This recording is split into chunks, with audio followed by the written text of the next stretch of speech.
today. From Bank of America Stadium in Charlotte, North Carolina, it's Week 9 of the NFL on EA Sports.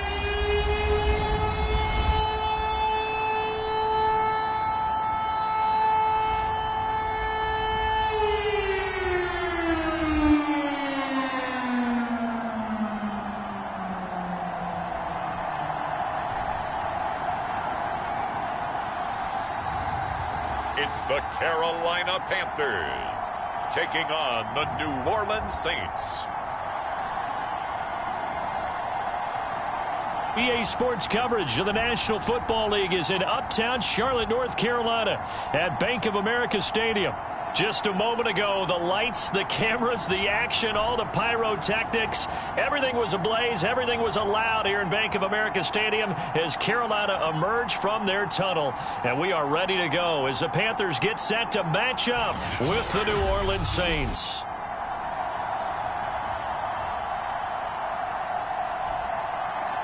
Alongside Charles Davis, I'm Brandon Gaudin. And Charles, we look at this Panther ball club as they interplay here.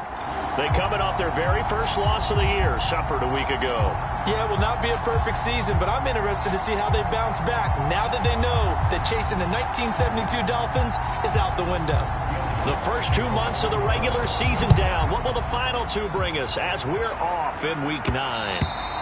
And that one will bounce out of the back of the end zone, so we will start here at the 25. So here are the Panthers now for their opening drive. And we get a glance here at their leader, the man who will be calling the plays under center. I love just about everything about him. Love his game, love his makeup, love his moxie, one of my favorite words. This guy's a competitor. Gritty, tough, you name it, he's got it. But he did throw an interception in last week's game. That contributed to a loss. And despite the fact he threw 3 touchdown passes, he's going to be out there redoubling his efforts and trying to play better. First carry for Christian McCaffrey. And this first play will get him back to the 25, but that's going to be it. Call it no gain on the game's first play. And it's second down now. Well, these two teams, they met up way back in the season opener. And it was the visiting Panthers who came away with the victory in that one. So now they look to take the season series here at home in Charlotte. Now he'll look to throw here on 2nd and 10. Looking left side, and he's got a man. That's Frazier. That throw good for only a couple. It brings up 3rd down. Oh, I see you nodding your head along with me, partner, because it's pretty obvious what they were trying to do there on the drag route. With his speed, they're hoping he can turn the corner and maybe take this to the house. But that was excellent work defensively to make sure once he caught it, he wasn't going anywhere.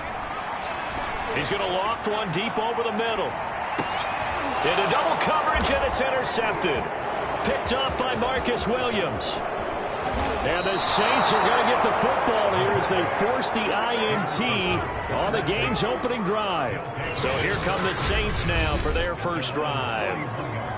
And a glance here at their quarterback standing 6'3". I think his task in this game is really simple.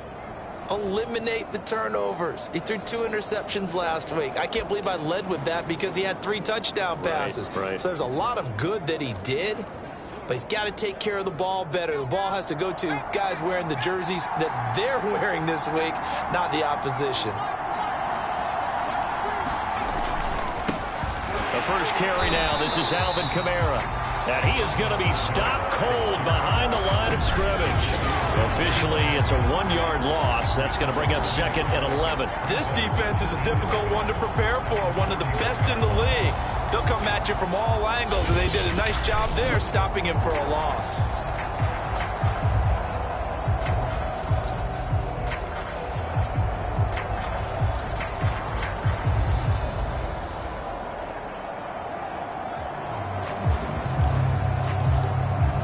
A loss of a yard there to start out. That leads to a 2nd and 11. They'll look to throw here. And that's incomplete. Adam Troutman, the intended receiver. And that'll make it 3rd down.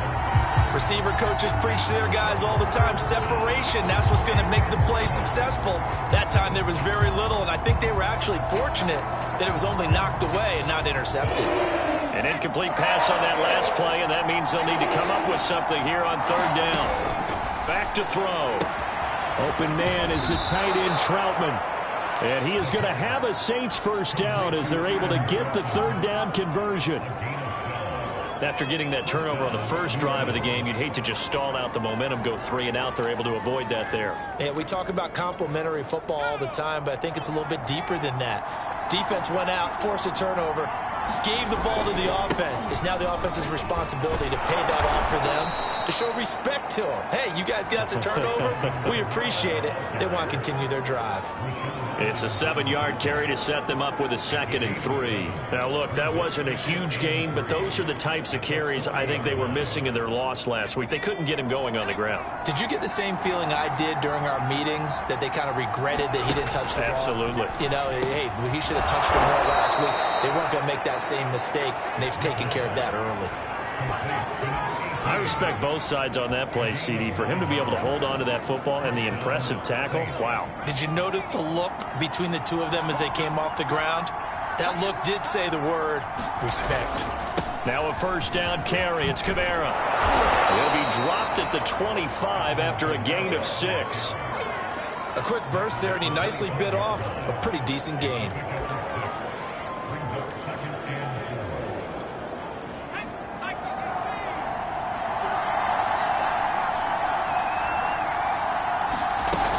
Second down, and it's Kamara again.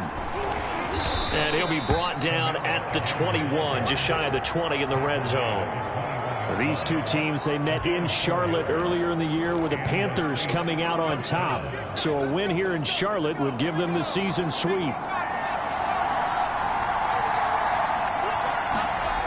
On first down, he'll drop to throw. He'll get this to his tight end, Troutman. And they'll get him down after a pickup of 8, 2nd and 2. Really been an ideal start for them. They get the turnover on the opening possession. Now here they are moving the ball straight down the field on their first drive. And that feels good, but you know on their side of the field, all they're thinking is finish this drive off because they took it away, right? So now you got them back under here. That he's going to go down. Back at the 27-yard line. He's sacked. The defense rising to the challenge and setting him back on the sand. Enough takes a start to have a good drive. Quite like a big loss on the sack, does it? Now they're looking at a 3rd and long, and suddenly the momentum shifted to the other side of the football. And old Mo is a very, very fickle man.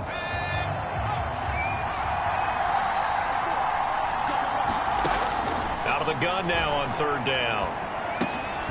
Quick hitter here. It's complete. And that's not going to get it done. He'll come up well short of the first at about the 21. The completion good for only 6, and that'll bring up 4th.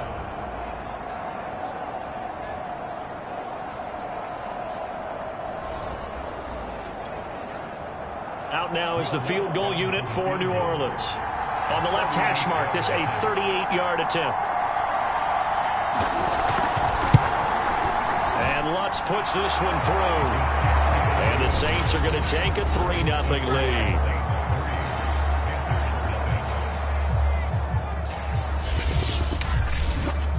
So the opening drive does yield points, maybe not the 7 they wanted, but they'll take the 3. Accumulating first downs does not go up on the scoreboard, but it does go into the DNA of a team that's trying to establish itself to start a game.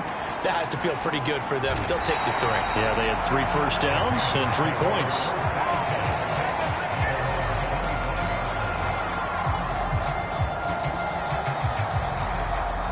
This Carolina offense at the line, ready to go. They threw an interception the first time they had the football, only gave up 3 points off of that, so it shouldn't be a difficult hole to overcome. It really shouldn't, as long as they're not listening to the chatter coming from the other side, because when you throw a pick, look, I know defensive backs, they have a tendency to be a little bit loud after they take one away, but they also have a tendency to gamble a little bit more, thinking they'll get a second one. Maybe they can take advantage of that with some double moves. 2nd and 6, just inside the 30.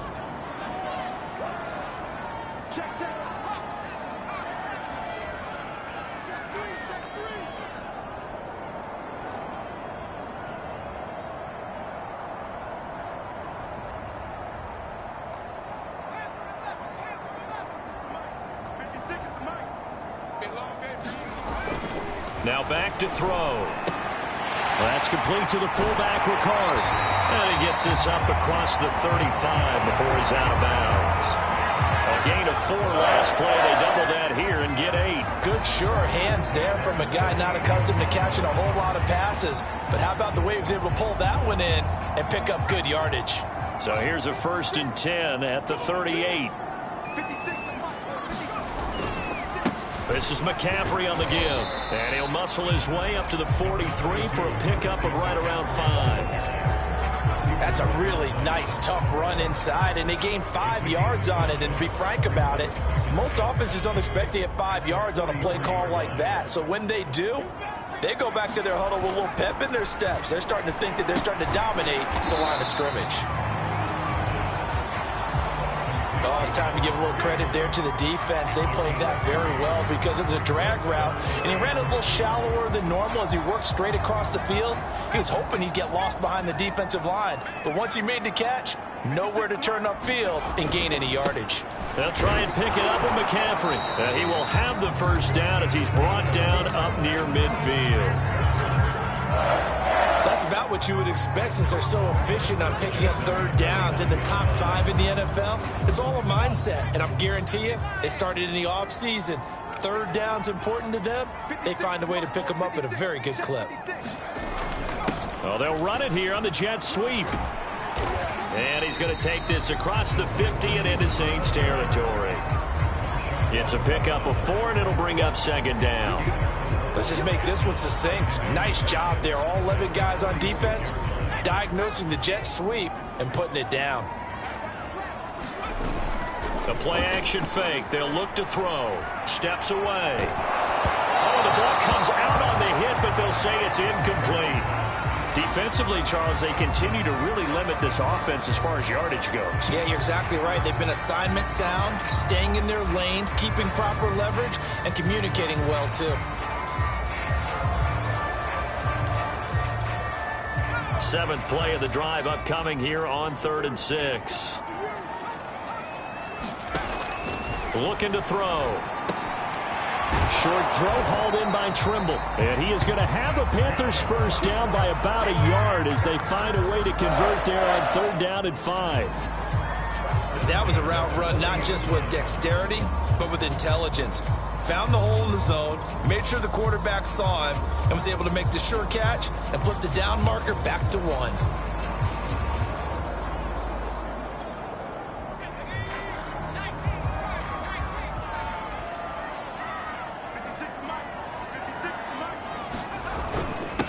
Now the Georgia Southern man, it's Matt Breida. And he works it past the 30, almost to the 25. Now after the running play, we've got a man down on the field. Well, he gets attended to. We'll step aside.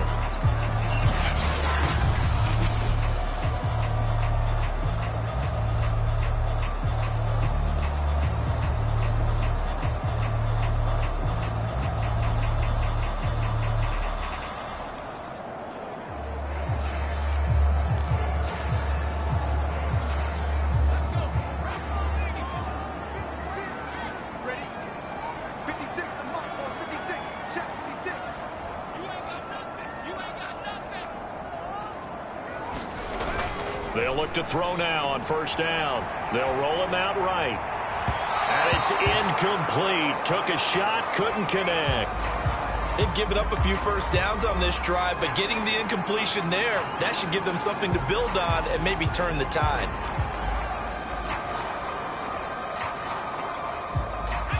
So now 2nd and 10 after the incompletion on 1st down. They'll run out of the gun. It's Hubbard. And they'll work it inside the 15-yard line before it's all said and done. This has been a good drive so far. It's been the running game for the most part that's powered them down there. Another nice burst there, picking up a 1st down. Now it's 1st and 10, as you said, in the red zone. Here's a 1st and 10 at the 14-yard line. Here's a toss right side for Breida. And he is met at the line of scrimmage, and he goes down right there. No gain on the play. It'll be 2nd down. And he got off the end there very quickly to make that play. Yeah, it was almost like the bullet train, wasn't it? I mean, just zoom. Quick, quick, quick. And what a terrific play, holding them to no gain.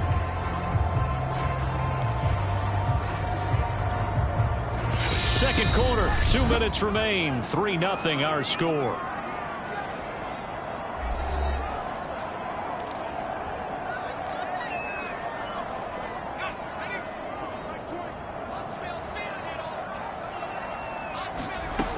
Back to throw now on 2nd and 10. And that is incomplete.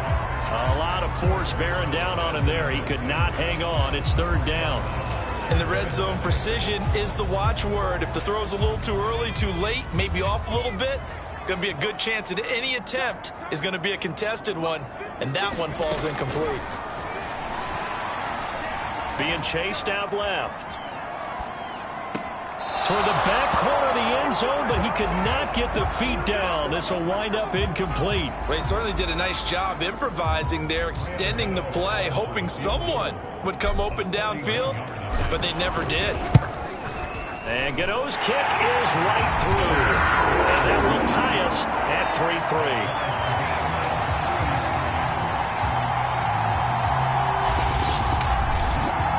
So he's been automatic to this point of the season, and he connects on the field goal there. And what a luxury it is to have a kicker you can depend upon, partner, because he hasn't missed all year long.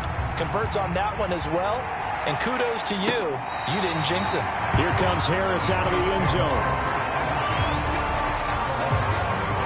Alvin Kamara and the Saints set to start their next drive. Those are his numbers through roughly the first half of the season, and given that, you'd have to think he's on pace for a 1,000-yard campaign. Steady as he goes. Steady goes the offense. But you know what else is happening, too, because they are a team now recognized with the ability to run the football. You've got to be able to throw it better now, right? Better throwing lanes, better opportunities for the guys downfield, maybe more one-on-one coverage, which you should be able to beat easier. Yeah, he's establishing not just a tone, but an identity for his team. And that's a discussion we had a couple days ago in the team meetings, talking about this running game, opening up the passing game. We'll see if that continues to happen. I think it all came together there. In-breaking route, drove it with excellent pace. Money throw right there to move the sticks. So from the 36 now, 1st and 10. Now it's Kamara in the passing game. And he'll be taken down, but not before he works it past the 50. 1st down now, but that clock rolling. Now a dump off here complete. They'll contain him to just 4. 2nd down. The Saints going to call the first of their timeouts as the clock will stop with 55 seconds to go until halftime. 2nd and 6.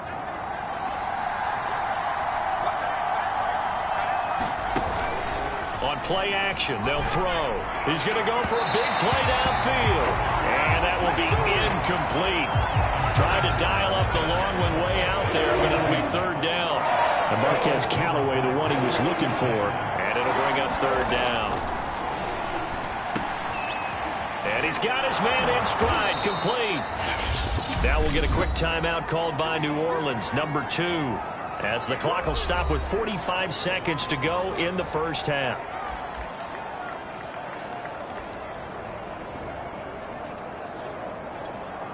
Could we get a touchdown in this first half after all? It's 1st and 10.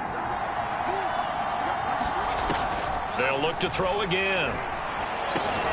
Catch here, left side, Thomas. And he'll get this one down to about the 20-yard line.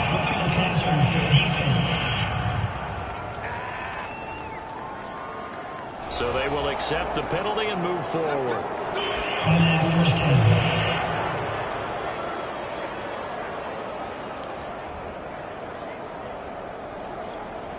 After the penalty, a fresh set of downs. It's 1st and 10. Back to throw again. Firing quickly here, and that's complete. And he was able to shed one tackle, but could not get away from there. Not much there, only a yard. Brandon, perfect defense in this situation would have meant that there was an incompletion and would have picked it off. Okay, so they gave up the completion. But I really enjoyed watching how the defense stayed in sync, stayed in great communication. And as he dragged across each zone, you see him pointing, communicating. There he is, and they passed him off to each defender. Ended up making a nice play, even though it was complete. He's got it. And just shy of the goal line as he's out of bounds right at the 1. 8 yards on the completion, but now they face third down.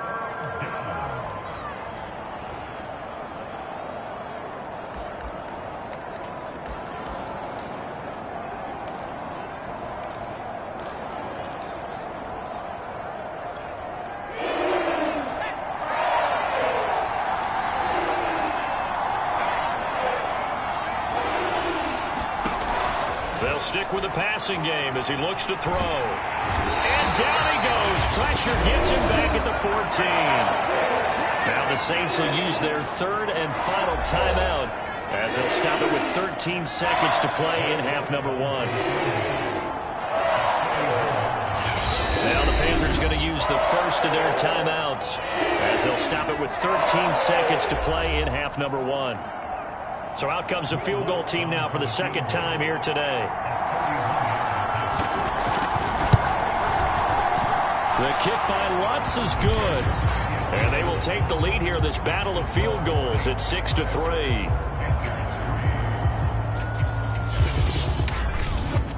So we're trading first half field goals. No breakthrough on the touchdown front. We got a 6-3 game. Yeah, and I know so many people look at a game through offensive eyes, right? They want to see how the game's played that way. You know how I'm going to view it, right? The defenses, to me, have responded well in this game. Like what I'm seeing from them, both of them hoping to keep it to field goals and not give up big touchdowns.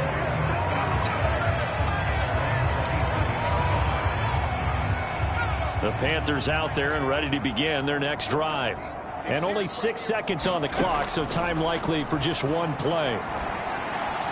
He'll rifle this one deep right side. He rifles one that's intercepted. Chauncey Gardner-Johnson with a pick. And he will be brought down on what will be the final play of this first half. So if you like field goals, this is your game. 6-3, 3 field goals at the break. As we'll send you down the coast now to Orlando, that's where we find Jonathan Coachman, ready with our EA Sports Halftime Report. Coach. Okay, all right, Brandon, thank you very much. Hi again, everyone. Let's get you caught up with what's going on around the NFL as we are officially into the second half of the season. We'll start over at Raymond James Stadium in Tampa, where it was definitely a game with some intrigue, as you can see by the scoreline. Carson Wentz, terrific in the win. All right, hang on. We'll jump over halftime.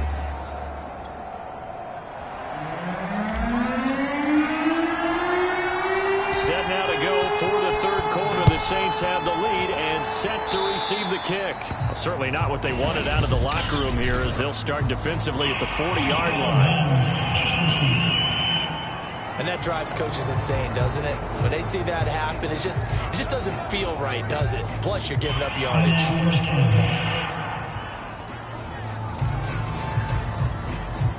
A good starting spot for the Saints as they come up 1st and 10 at the 41-yard line. Out of the gun, they'll look to throw. That's complete to Troutman, right side. And he'll take this to the other side of midfield before going out of bounds. When you get a big tight end like this, sometimes it takes more than one man to bring him down.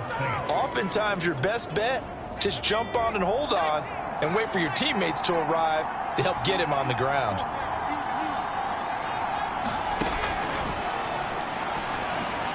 And now a throw on first down there, but it's incomplete. It certainly didn't appear that that's where he wanted to go with the ball initially, so he tried to get something out of it by dumping it off to his running back unsuccessfully.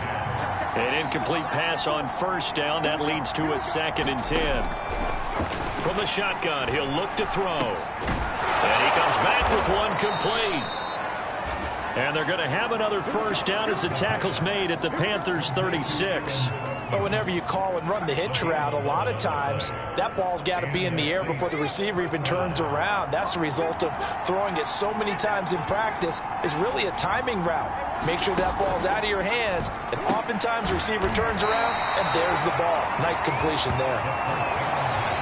It's a game of matchups, and that's why you take your receivers and move them around a bunch, especially your best guys. And when they work out of the slot, you often hear the coaches talk about how great it is because it gives you a two-way go. You can break out or you can break in. That makes it hard to defend. And he'll take it into the end zone for the Saints touchdown. Alvin Kamara. His 11th touchdown of the year. And the Saints add on to their lead. Well, they had their chances in the first half, you remember, but had to settle for 2 field goals. This time they come away with 6. I think they actually got affirmation about what they were doing by getting a touchdown because the field goals means they got in range but couldn't quite finish it off. This time they broke through, and that's great for the old confidence. And on the sideline, difference of a feeling between 3 and 6, is it astronomical or no? It can be at times, that's for sure. A lot of times the field goal feels like a disappointment. The touchdown, well, that tells you you're getting it done. And this will be a touchback. Berrios deciding not to bring it out. The Panthers offense now, they head back on the field for their first possession of the second half. And their deficit a little wider than it was at halftime. Does that touchdown a minute ago change the thinking here at all? I think it does, at least a little bit, because now urgency has to start setting in. You can't go out there and go 3 and out and run the risk of falling behind substantially. But you have to do it without pressing, because pressing, that'll lead you into bigger errors. The last run got 3. Now here's 2nd and 7. Again, they run. Again, it's McCaffrey. A pickup of about 3 yards as he's taken down at the 31. Well, they still have time to get him established, but in my estimation, they've got to pick up the urgency here. They've got to get quickly in and out of the huddle and run off a bunch more plays. This offense in desperate need of a conversion as they come up on 3rd down. He'll drop to throw. Short throw hauled in by Trimble. And they're going to mark him down short, maybe by about a yard, if that.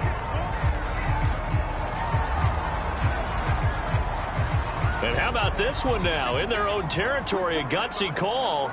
They're going to go for this on 4th and a yard. Here we go with McCaffrey. And he's going to have the first down at about the 38. Oh, on the defensive side, that is so deflating. Not only is it deflating, they've got to look in each other's eyes on that side of the ball and take each other's measure.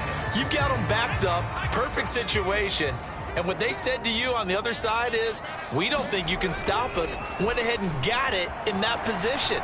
That should never happen. Now a first down throw complete downfield. Now he's going to get this all the way down inside the 35. A couple of first downs right in succession, and this is an offense that could really use a good drive, and they're off to a fast start here. Still in search of their first touchdown of the game, but they're on the move. 1st and 10. Now a throw here, hauled in. 3 yards the gain there, 2nd down.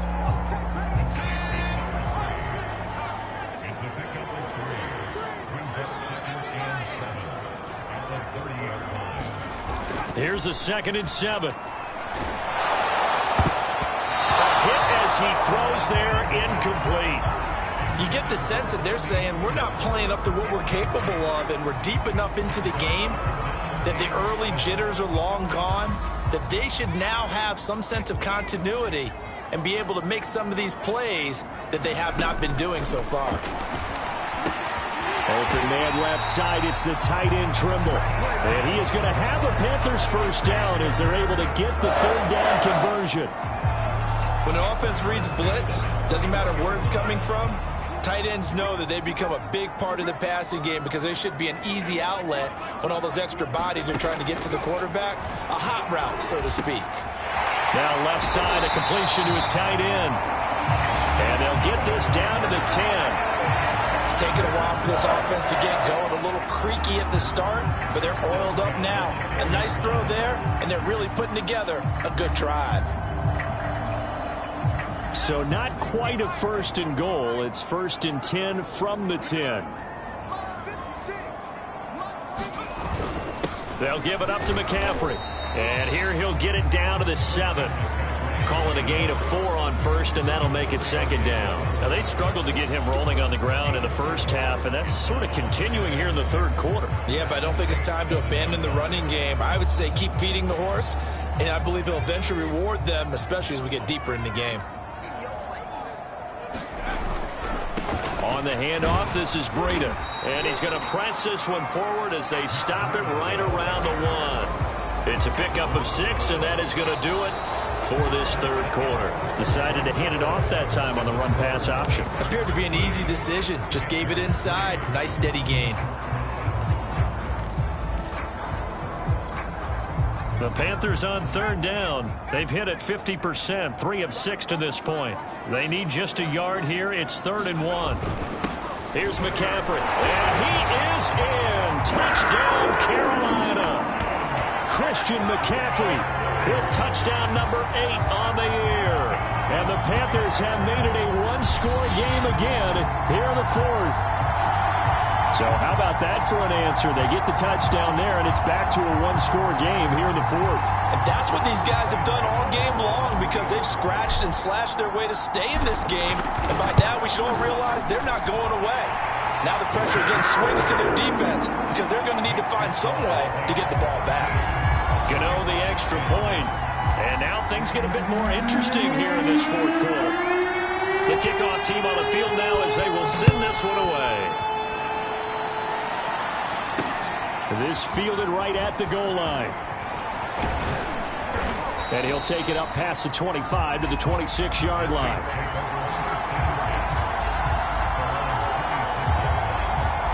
So here are the Saints to take over. They lost 2 straight coming in, but good news for them right now. They've got the lead and the football.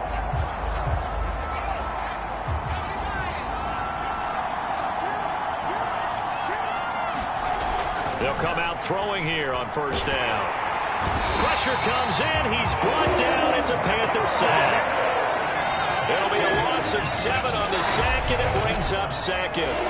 It seemed like he kept going through those progressions, and I thought he might dump that underneath, but he couldn't get rid of the football in time. I have to wonder if he was thinking while he was back there. I wish there were a lot less progressions on this play. Just someone that I can dump the ball to and get it out of my hands.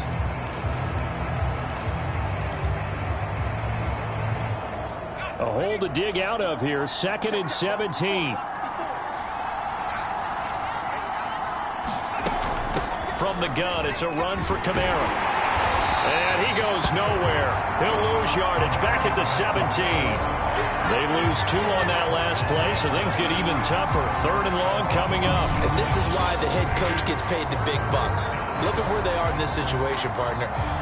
Do you throw the ball here in a long-distance situation? Do you run it again and trust your defense and make sure you take care of the ball and punt it away? What kind of options do you have here, and what do you trust more on your team? Yeah, they may have just pushed him back into that throwing situation. We'll see. Now on 3rd and long, they'll look to throw. He'll get this one underneath to Kamara. And this will not get close to the first down marker as he's brought down at the 26.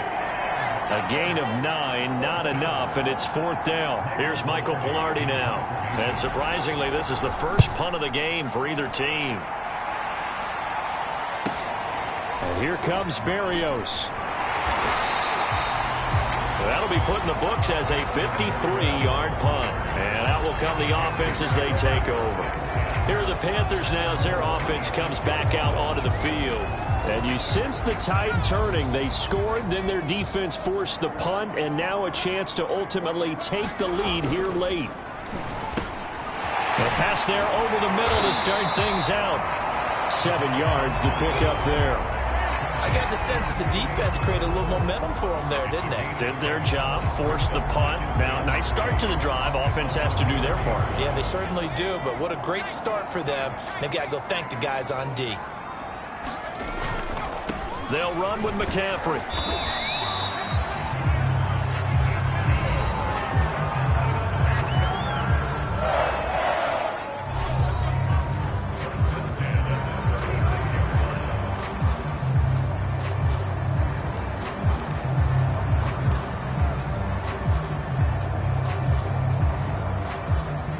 So from the 36 now, 1st and 10.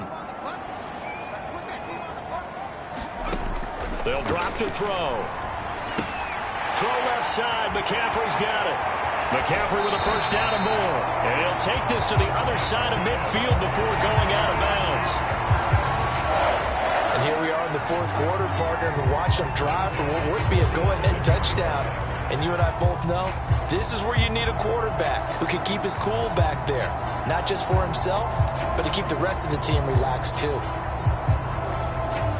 So in Saints territory now. Here's 1st and 10 at the 47. He'll look to throw. Rolling to his right. And this one is incomplete. We've seen that the deep ball's been a part of their game plan all afternoon, but they've had trouble hooking up on it, unable to successfully find the end zone over the top.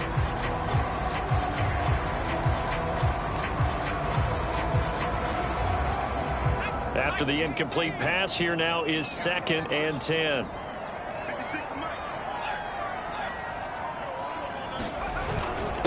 Now a run with McCaffrey. Now whistles here, and it looks like we've got a Panther that's having some difficulty down there getting up. While the training staff takes a peek, we'll take a break.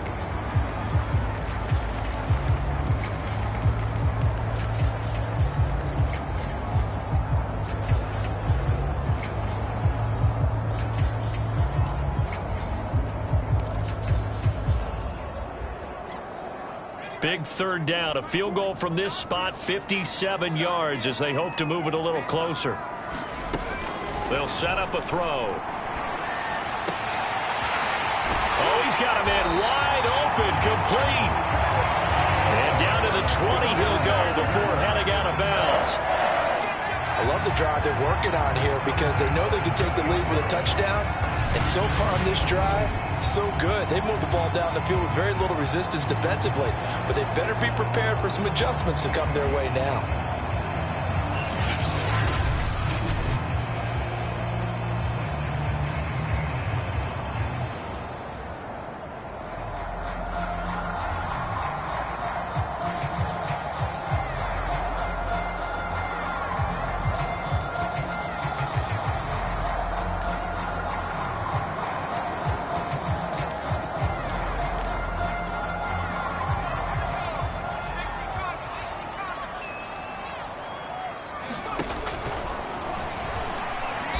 Take this beyond the line of scrimmage as he slides to a hole.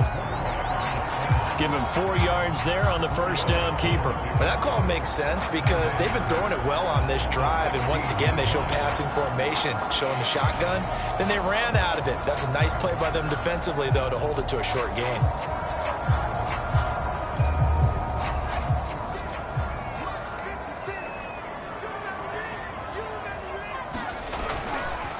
This is McCaffrey. And he'll go down here at the 12-yard line. Give him 4 on the carry, and it'll make this a 3rd and about 2. Some of the most unselfish players on any football team, defensive tackles, because we ask them to just eat up blocks and allow other people to make tackles. But when he can make a play himself, as we just saw there, that's a big day. So it's Panther football as we welcome you back. They've got a 3rd down, but they are in field goal range already. And he can't get a throw away. He's taken down. Zach Bond in there to drop him as that clock continues to run. And you hate to say it with a rookie quarterback. He's done some good things, but overall, looked a little bit overwhelmed back there, hasn't he? He certainly has. But in his defense, he hadn't had a lot of time to throw the football. You like the way I said that? In his defense. In his defense, I got it. See what I did there? Yeah, he needs better protection, that's for sure. Well, we knew this had the potential to be a tight game, but with less than 3 minutes to play, couldn't be any tighter. We're all tied. All locked up, right? And this next drive is going to tell us everything we need to know about this game because I want to see how they come out with the football. Are they going to be aggressive and attack downfield? You still got a 2-minute warning to come up. Are they going to be conservative and try and hold on and maybe just get to overtime?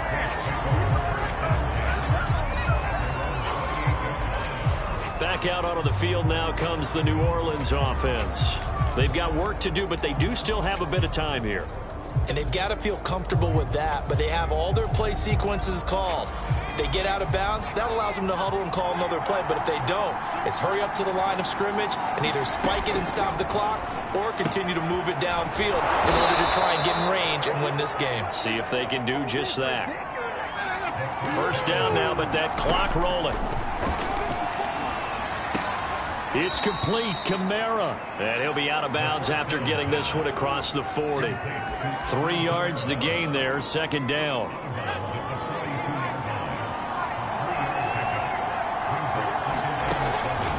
They'll set up to throw. And a quick throw here, that's complete. A gain of 3 last play. This time they double it and pick up 6. And he can't get a throw off. He's taken down. What a huge play at this point in the game.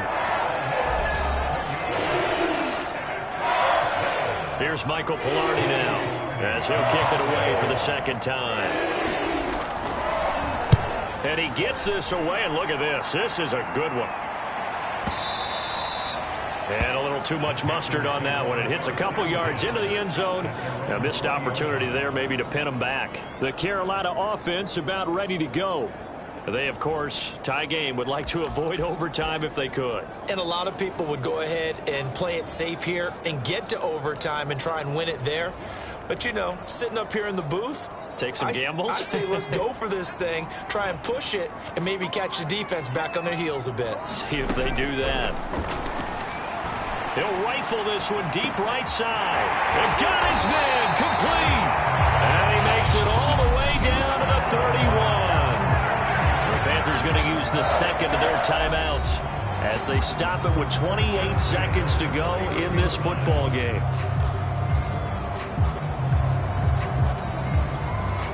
So the big play changes the complexion of things. Here's 1st and 10 just outside the 30.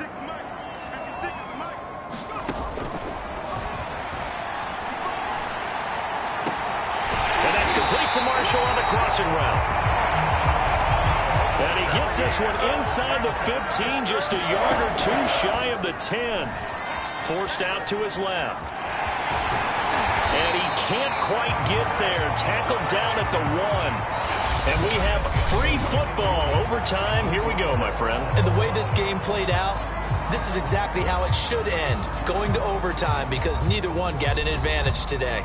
It's a little teaching moment here. Overtime rules. Remind us how this goes, partner. Okay, so in the past, we had sudden death. First team to score wins, but no longer. Now, if the team receives the ball, scores a touchdown, they win the game. If they kick a field goal, though, or don't score, the other team gets a possession. And after both teams get a possession, then we're into sudden death. First team to score wins the game.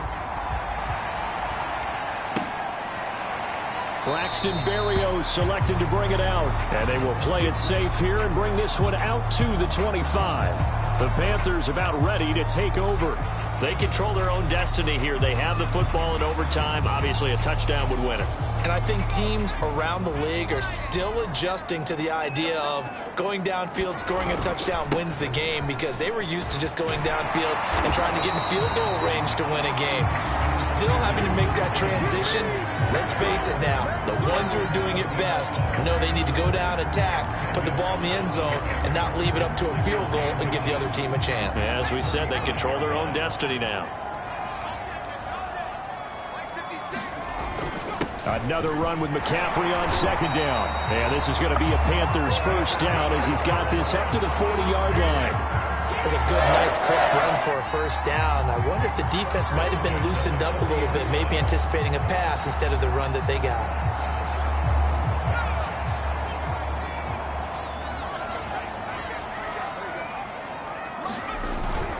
On first down, this is McCaffrey.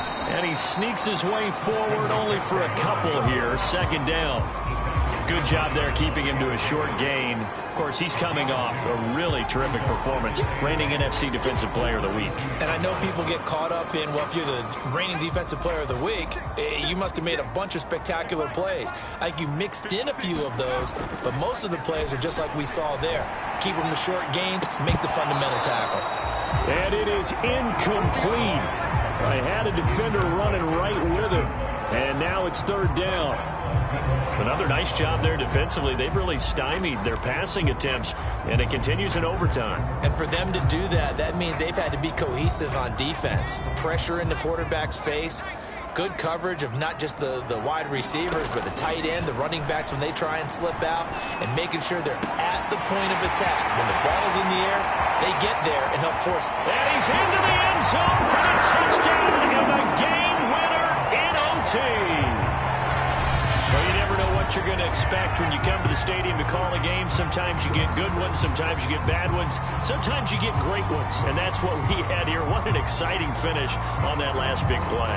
And I think that as we look at it, when you're talking about a great finish, which went along with a game that obviously was dramatic because we did get into overtime, what type of play calls do you have left? What have you not shown? Or what have you made an adjustment to what you've worked out all the way through that's going to give you the play we saw to win the game? Because I know everyone's thinking that was something that they just drew up. It might have been something they've been working on, and now they got the right matchup. So for the Panthers, They moved to 7-1 on the year with the victory. and they will hit the road next week for a date.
today.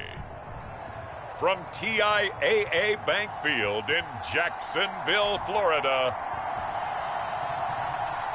it's Week 10 of the NFL on EA Sports.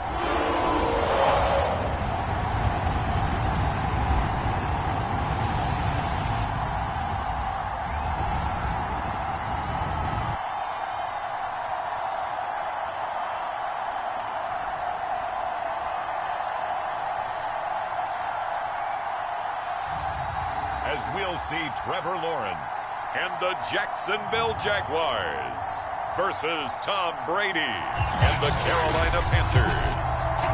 EA Sports coverage of the NFL brings us to the Sunshine State in TIAA Bank Field here in Jacksonville.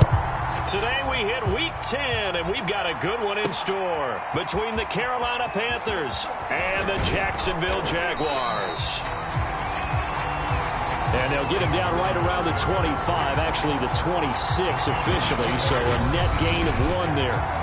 So here are the Panthers now for their opening drive. And here's a look at their leader, standing 6'4".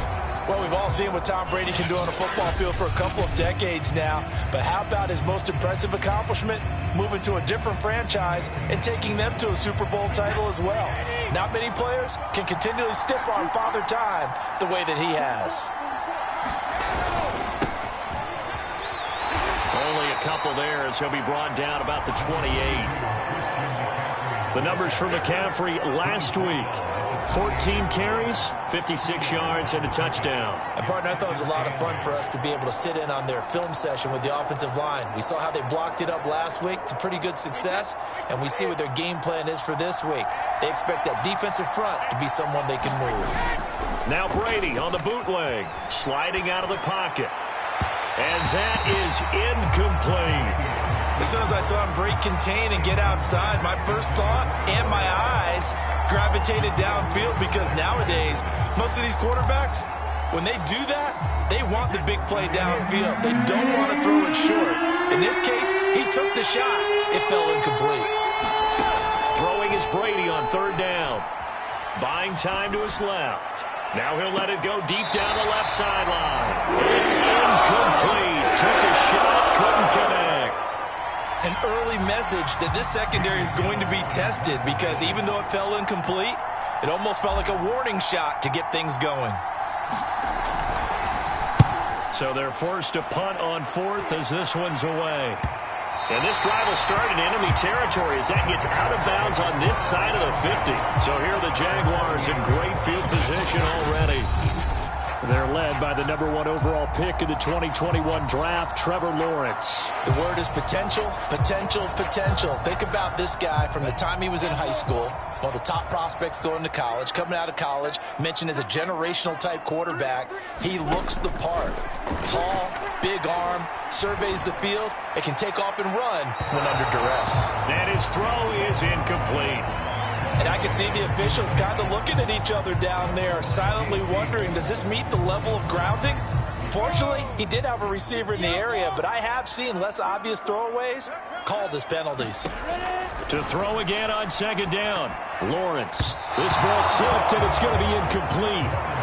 Fortunate maybe to get that back. It's 3rd down. Well, so far in this drive, they've done some good work. They force incompletions on 1st and 2nd down, bring up 3rd and 10.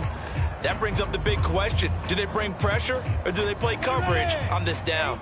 Now they face a 3rd and 10 after back-to-back incompletions. Out of the gun, it's Lawrence. Into a sea of defenders and intercepted. It's C.J. Henderson picking it off. And he'll get it all the way down inside the 35-yard line. That was just one of those interceptions from our perspective here. We got a good view at the 50-yard line mid-level that quarterback and receiver were not on the same page. Just by his reaction, I'm talking about the quarterback, he expected something different from his receiver, whether he expected him to break in, out, deeper, shorter. They'll determine that on the sideline. But bottom line, you could see that he thought he'd be in a different spot, except the defender was not his intended target.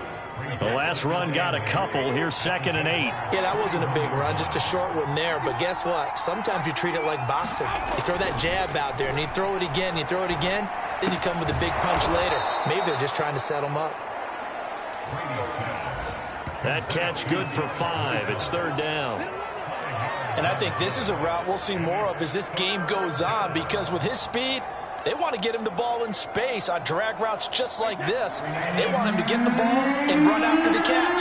Good job there, though, holding him for a short gain. Brady going to try and throw on 3rd down. Under pressure, and down he goes. They sack him back. Loss of 9 yards, and that also leads to 4th down.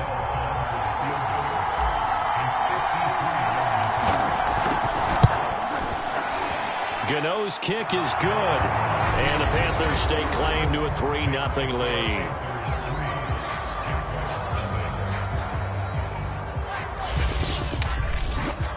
So that, Charles, a season long right there. And you know who's really excited about that? The special teams coordinator, because he's the one who has to tell the head coach in pregame, this is where we trust him from. This distance, he can hit it, and he repaid that trust by knocking that one right through. Trevor Lawrence and the Jacksonville offense ready to go back to work. He'll look to shake off the interception on the opening drive. He should at least be comforted that it resulted in 3, not 6. And if I were him, I would be the guy all the way out on the field greeting my defense now, saying thanks a lot. You held them to a field goal after I turned it over. That's a big defensive stand for them. He needs to go out now and make up for what he did on the first drive. And he'll be upended at the 28-yard line. Just a 3-yard gain there. And now we'll get a timeout. Looks like we've got a Jaguar and some discomfort down there on the field. We'll check on his status when we get back. Here's 2nd and 7 now from the 28. Now Lawrence. There's the Washington Husky. It's Dante Pettis. And brought down, but not before reaching the 45-yard line. And that's a more than acceptable read right there, because it's zone coverage, so timing is everything. This time he waits for his man to come open, puts it right on him, and they pick up a first down.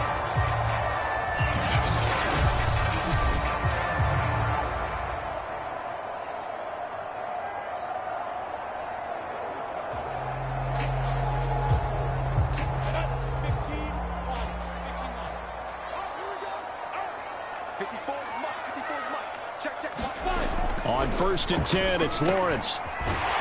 It's a short one here, complete to the tight end. And taking it across midfield and inside the 45. So from Panther territory now, it's 1st and 10 at the 43. And they'll run it. This is James Robinson. And just no chance of turning the corner. He can only get back to the line of scrimmage. 2nd and 10 coming up.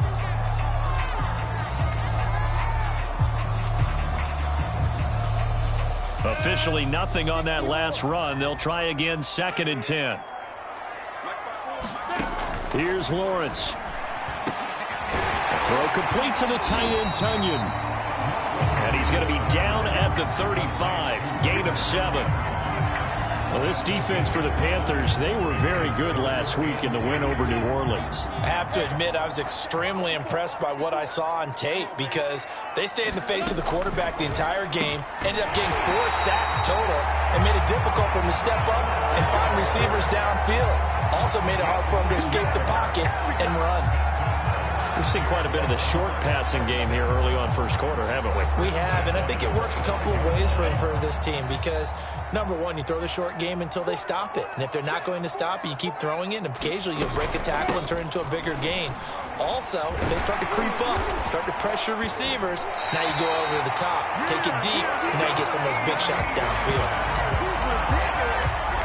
Some big plays in the passing game on this drive, and here's one out of the running game. So the passing game loosening things up. Now there's room to run.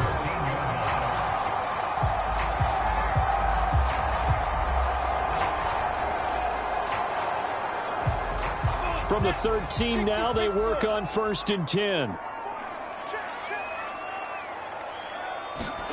From the red zone now, they'll look to throw. Throwing to the sideline, he finds Fuller. And he's able to get this down to the 5-yard line before he's out of bounds. A gain of 8 there on the 8th play of the drive. Off the play fake, here's Lawrence. Quick hitter here, it's complete. 2 yards on the pickup there. And that's going to make it 3rd down and less than a yard.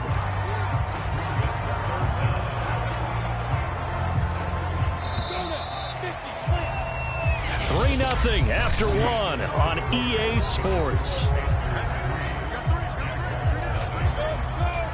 So 3rd and inches, and this will be the 9th play of the drive. Lawrence will throw. In trouble, and he'll go down back at the 12. It'll be a loss of 8 on the sack, and it's going to lead him to 4th down.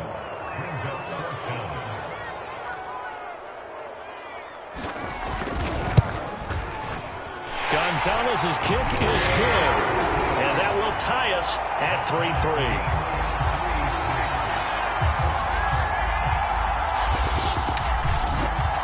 So they put together a good little drive there, but ultimately stalling out in the red zone. Yeah, I know a lot of people look at it as a little bit of a negative. They didn't get 6 points out of it, right? Didn't get the touchdown. But that's actually okay. They got 3 points, able to give their defense a little bit of rest, let them settle down over there. So all in all, to me, that's a good drive. And this will be a touchback. Berrios deciding not to bring it out. Now the offense for the Panthers here, getting the football back. Just the one misstep for them in the first half of the season. 7-1 is the record at the midway point. And in terms of whatever power rankings you want to go by, they're at or near the top of the list in terms of best teams in the National Football League. And for me, in my little bit of rankings here, I've got them at the top. I know there's still 2 months to go, and we've seen teams get off to hot starts and then fade away due to injuries or the schedule or whatever.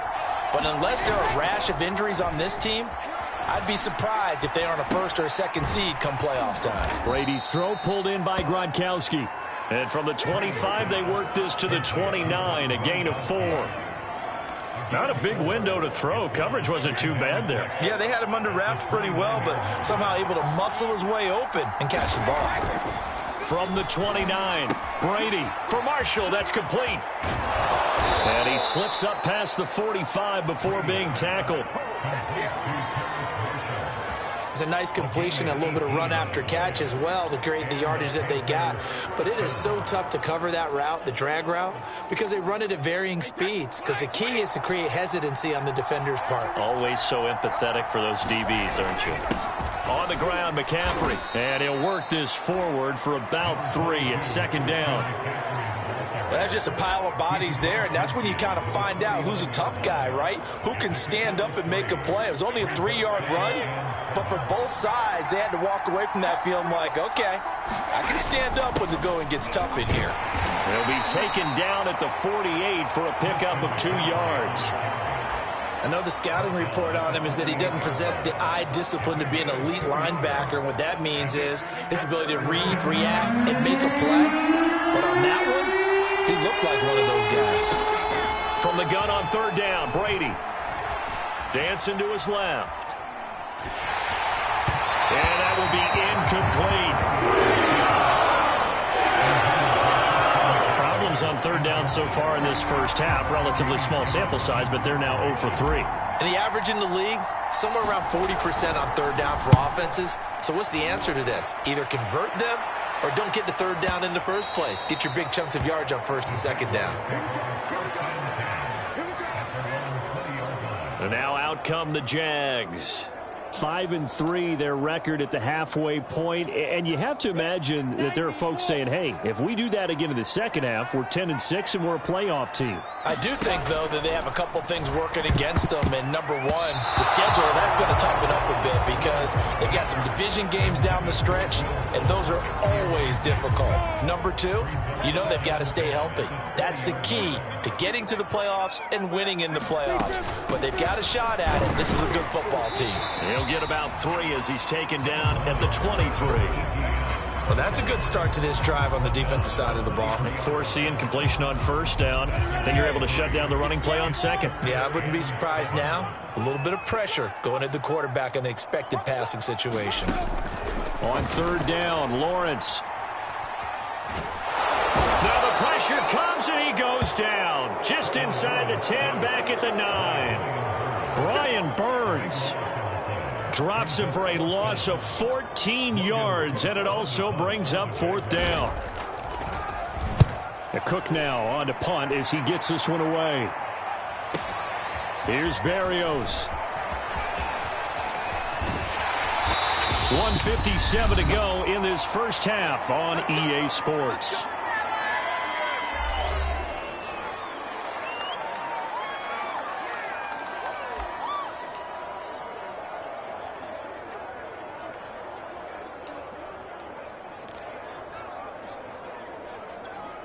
A reminder, once we hit halftime, as we do all season, we'll send it down to Jonathan Coachman in Orlando. He'll have all the stats and scores from games in progress around the NFL. The best multitasker in the business, the coach.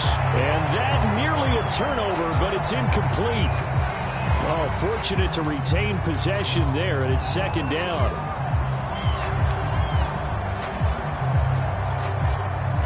So after the incompletion on first, now 2nd and 10. From the gun, it's Brady. Flushed out right. Nothing open down.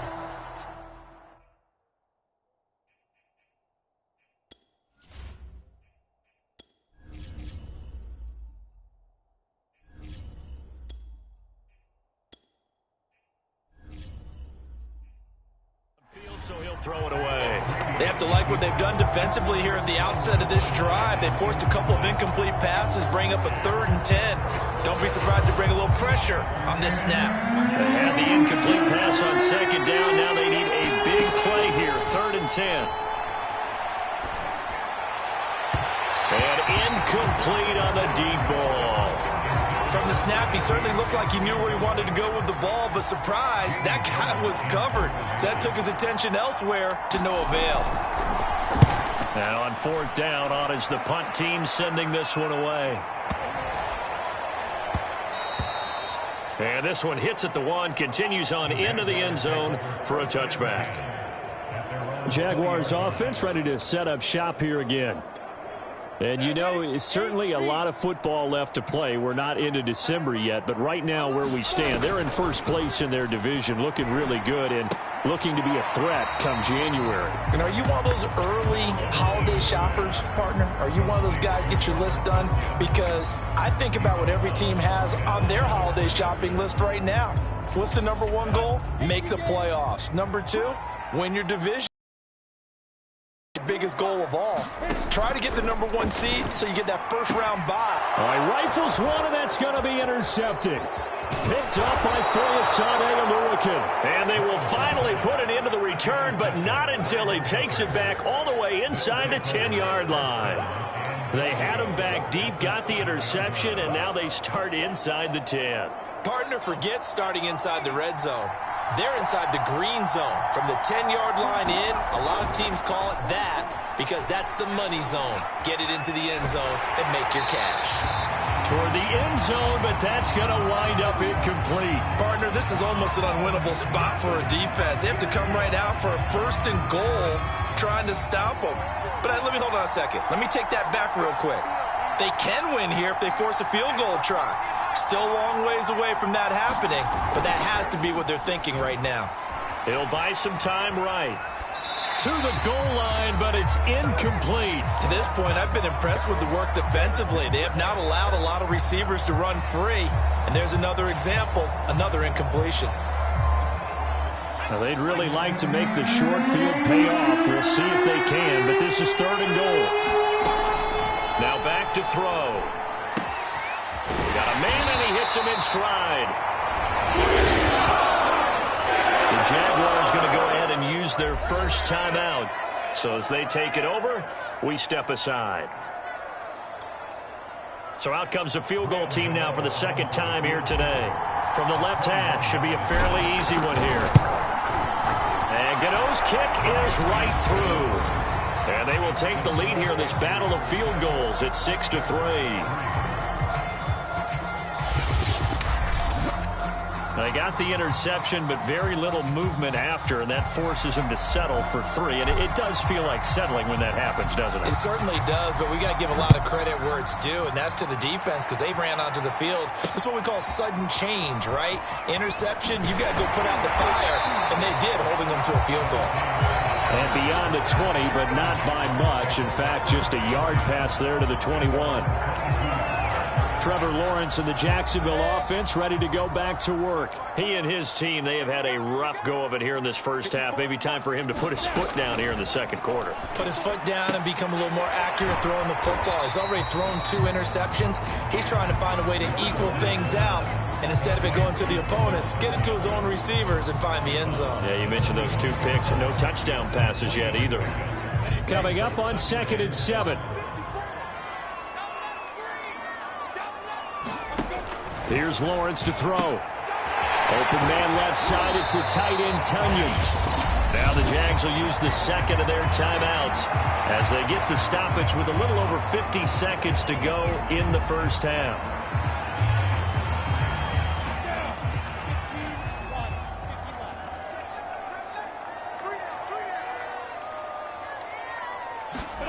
On 3rd and 1, it's Lawrence.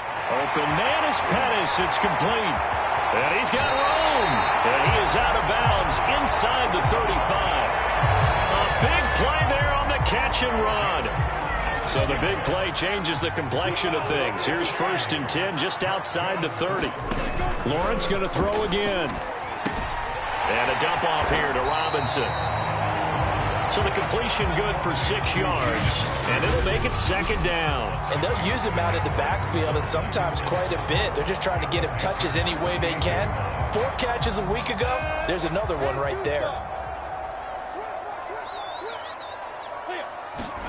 Throwing again on 2nd down. Lawrence. And that's incomplete. Clock stops with 10 seconds left. He was looking that time for Dante Pettis, and it's 3rd down. You and I watched film yesterday, and you told me to watch his feet. Well, for whatever reason, his footwork just looked off on that throw. And you always love it when an ex-defensive back talks quarterback mechanics, right? Yeah, but you're good at it. Well, I try, all right? I don't know how good I am, but it doesn't take much to tell. His mechanics are off a little bit, exactly what you described. Footwork, that led to the incompletion. And this one is going to just tuck into the bottom left corner as he gets it to go. And that will knock things up here late in the first half. No problems in the field goal department so far. He's 2 for 2. Pretty reliable here in this game, isn't he? And to me, that bodes well for them. If they need him late in the game, his confidence should be sky high. So we have reached halftime. And now, due to apparent time constraints, we fast forward to the beginning of the second half. All even through 1 half of football as we get back underway in quarter number 3.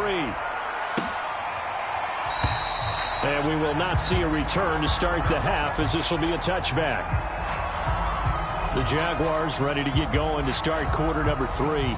It's a tie football game here. What do you think, Charles, the message was at halftime? Well, I think that they probably just looked at things and said, we're fortunate that this is a tie game. No need to panic, no need to change a whole lot. We didn't play anything close to our best in the first half, so we don't have to go out and win one for the Gipper. Let's just go out and play our best football and win one for us. And he can only manage to get a couple. 2nd and 8 coming up. Well, any lane that might have been open there was closed pretty quickly, and that was because the defensive front, they won that battle at the point of attack at the line of scrimmage. They used great leverage, held their spot, and stacked him up. From the 27, Lawrence. Throw left side, going to be caught by Chenault. 4 yards on the completion, and it sets up a 3rd down.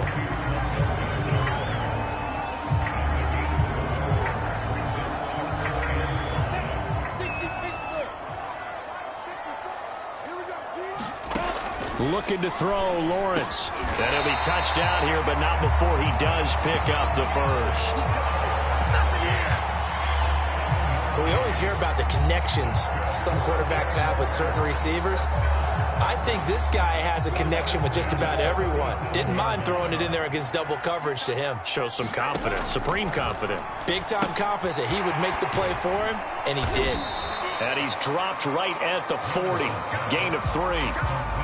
I know sometimes we can get fooled when we watch him make catches, as we just saw him do there, because he really looks like a wide receiver the way he goes about his business. Yeah, 230, 240 range. Yeah, not super huge. Maybe not counted on to be that inline point-of-attack blocker that we used to have in the good old days, but you can flex him out. You can run wide receiver routes with him. You can make him a primary target, and that's how he'll shred a defense. It'll be a gain of 5, but still about 3 yards shy of the first down marker, and now it's 3rd down.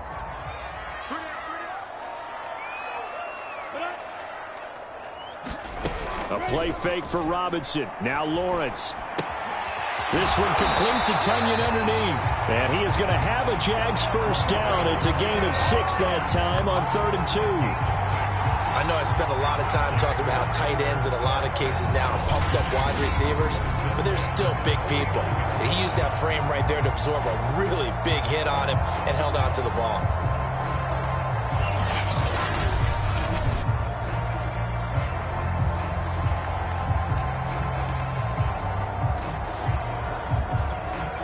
So from Panther territory now, it's 1st and 10 at the 49-yard line. Lawrence. And that is incomplete. He couldn't hold on through the contact. Brings up 2nd down. Well, I think that was good strategy there, trying to go right back to him after the last completion. But this time, the defense was all over him, and they got there to break that one up. To throw once more on 2nd and 10. Lawrence. Throw right side. This is into the hands of the tight end, Tunyon. And a 6-yard gain gets him right around the 43. And there's a completion to the tight end. And look at the size of these players nowadays. At that spot, 6'4", 6'5", and up.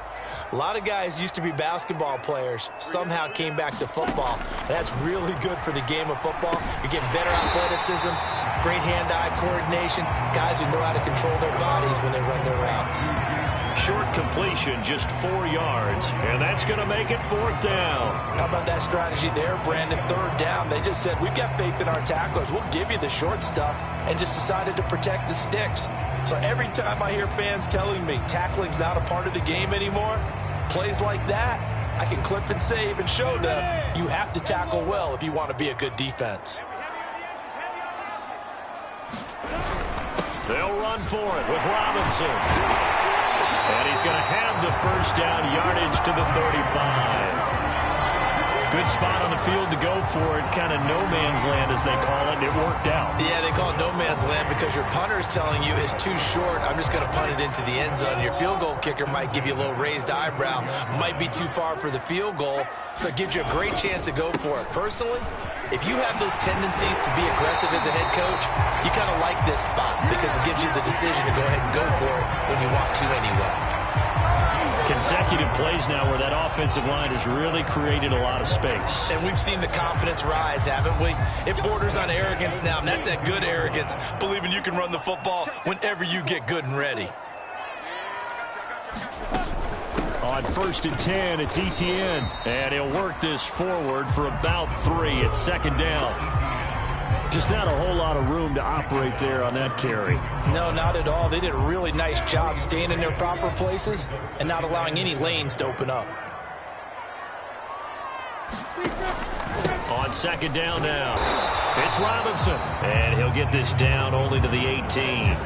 Only a yard on the pickup there, and it'll bring up a 3rd down. If you're going to run against this unit, especially down here, just beware. I mean, they're the top rushing defense in the league. Yeah, and then they go ahead and they double down with the whole thing because you think, okay, let's throw the ball. Oh, yeah, that's right. They defend the pass pretty well, too. Very difficult task right now. So they'll get a little extra time to come up with this 3rd down play as we've played 3 quarters. We'll return with more after this. You're watching the NFL on EA Sports. The Jaguars on 3rd down. Not quite 50%, 4 for 9. This will be 3rd and 6. Again, it's Robinson. And he is not going to get to the marker as they stop him short at the 14. 4 yards on the pickup there, but it's going to take him to 4th down. So the field goal unit is on the field as this is a big spot right here. Gonzalez's kick is good. And they take the lead here as it's now 9-6. So the drive here ends with a field goal. It does give them the lead, but this one's still certainly a long ways from over. It definitely puts a lot of pressure on your defense to hold the lead, right? They're happy to have it and happy to be out there trying to do so. But I know as a former player, in the back of their mind, they're thinking, why don't you score the touchdown and seal this thing? Here's the Carolina offense as they get ready to take over here. And now they find themselves trailing following the field goal. Still a good amount of time in this fourth quarter, but this drive very well could determine the outcome of this ball game. The drive begins with a run by McCaffrey, and he's upended at the 33 following a good pickup of 8. First play of the drive, let's give credit all around. Excellent blocking, but the guy carrying the ball, he was the finisher. A really nice run. Here's a 2nd and 2 now from the 33. They stay on the ground. McCaffrey again.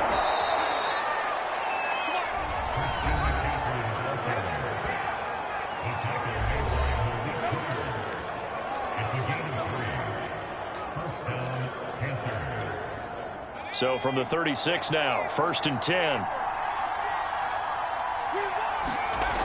They'll look to throw here. That caught by Tremble. 7 yards, the pickup there. Nice rhythm throw there on 1st down. He located his tight end, made it a nice easy pitch and catch. Hoping he can break a tackle or two. Wasn't able to do that there, but still good yardage.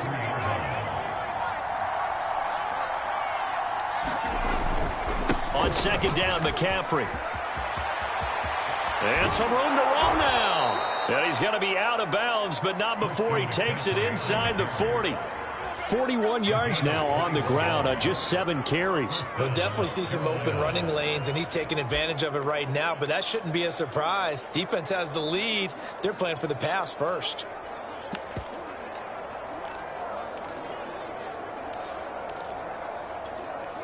So in Jacksonville territory now. Here's a 1st and 10 at the 36. Grady Jarrett with the tackle. Frustrating for a defense, energizing for an offense. Finding a way to create that type of yardage in your running game, that'll make the guys carrying the ball very, very happy.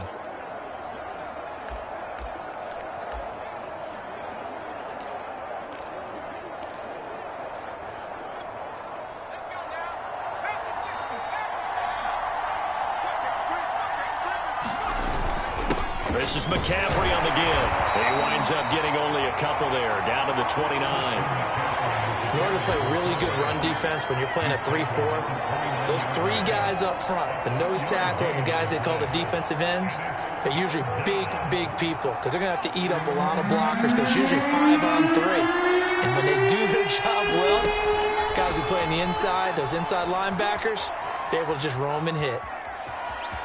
And he'll be out of bounds just inside the 25-yard line. Late in the game, defense trying to avoid a big play. He's able to work out of the passing game, turn it into a run, pick up the first, and stop the clock as well. And you know in this situation, everything is sped up. The intensity, the thinking, everyone's movement. But for a quarterback, he has to continue to be what we call a flatliner. Level in everything he does and read the clock, feel it in the pocket, and go at the appropriate time. McCaffrey. And he is brought down at the 22 after a gain of 2, and it brings up 2nd down. He's had success on this drive, but not on this play. Finally, they bowed up defensively. I think they were determined not to let him take it pretty much all the way down the field. Yeah, it looks like they handled their run responsibilities correctly this time. What we call them run fits, everyone was in the right place. Now they'll switch it up here and look to throw. They'll roll him out right. And he's got it. Touchdown, Panthers. A great effort there with touchdown number 8 on the year. And the Panthers are going to jump back in front. Well, I think we both got to thinking the team that scores the first TD may be the one to win this football game. And here we go. Our first touchdown, and it comes in the fourth quarter. Yeah, and it's a testament that both of these defenses were able to hold the line this long. But now, on the other side of the field, they've got to be thinking if they got it done, we should be able to punch one in ourselves. Extra point try good by Gano. And that will make this a 4-point game. So a nice drive put together there. They go 75 yards in 9 plays. And the end result, a Panthers touchdown. Set now to kick this one away, and off it goes. Dante Pettis now from his end zone. And they'll get him down right at the 25-yard line, so the same result, and he opted for the touchback. So here now, Lawrence and the Jaguars. Down 13-9, 2:12 to play. Plenty of time here. They've got 3 timeouts and the 2-minute warning as they've got it 1st and 10.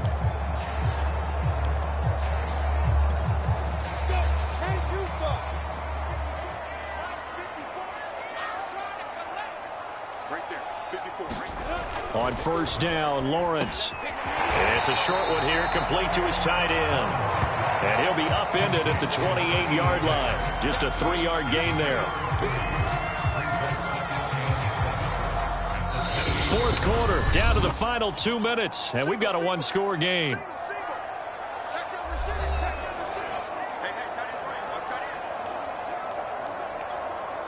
So it's Jaguar football here as we welcome you back. They come up on a 2nd down now in a game that looks like it's going to go down the wire. Lawrence going to give this to Robinson, draw play. And they get him down, but not before he takes it across the 40-yard line. 1st down now, but that clock rolling. Pass complete to Robinson. That catch good for only a couple. All defenses worry that whenever anyone catches the ball and has a head of steam come out of the backfield, it can turn into a big play with missed tackles or he runs through people. But they were right there waiting, and they stopped him for a minimal gain. Back to throw.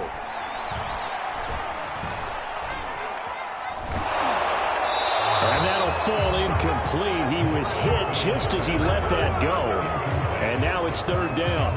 3rd and long coming up. Defensively, you pressure the quarterback or drape all over the passing lane? Yes, that's exactly what you do. It's both because they're not mutually exclusive. They may have been at one time in football, but not anymore. You want to have that pressure. If you have a big-time pass rusher, send him after the quarterback, and then make sure you blanket the field. And that'll be incomplete. They took their shot, but the coverage up to the task, and it forces a 4th down. Able to complete this to Chenault. One crisis averted, but they still need to move hastily. Lawrence there, complete to Robinson. That was play number 7 on this drive, and it got him 7 yards. Now Lawrence going to get his guys to go quickly. Incomplete.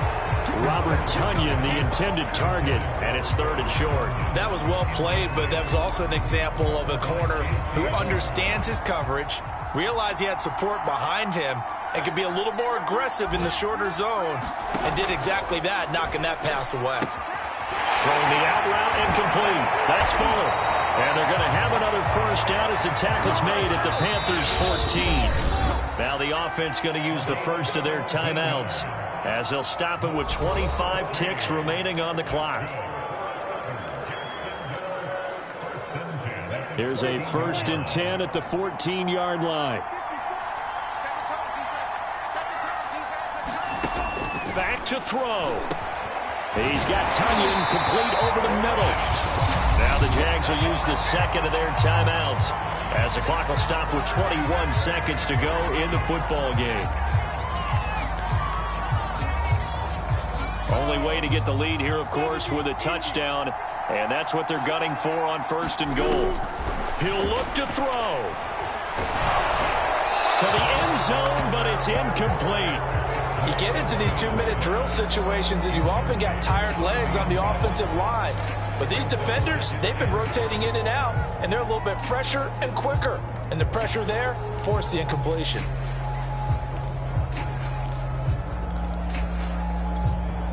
Second and goal, and they will try again from the 2-yard line. He's back to throw. And he can't get a throw away. He's taken down. And a timeout coming in. This will be their final one with 10 seconds remaining.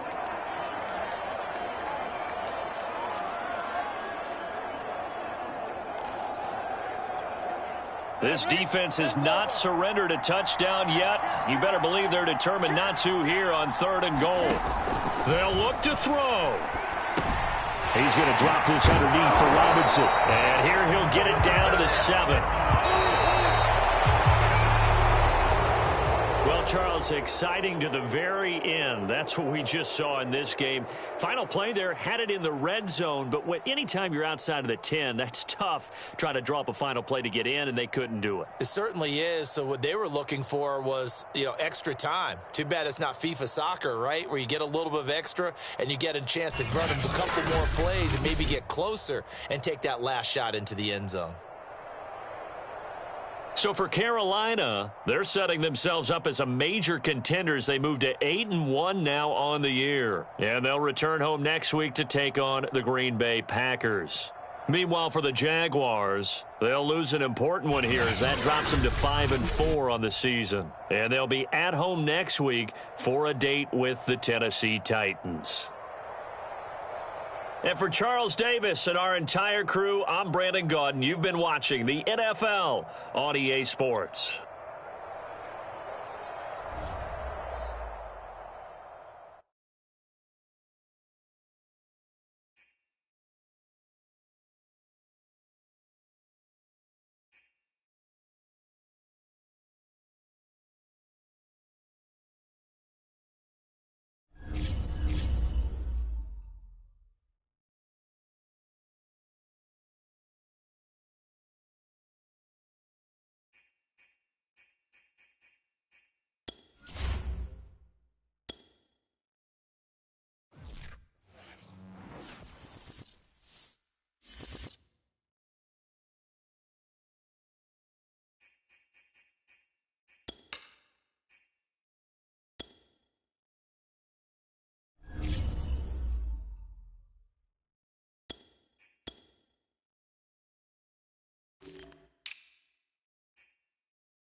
Tonight, from Bank of America Stadium in Charlotte, North Carolina, it's Sunday Night Football on EA Sports.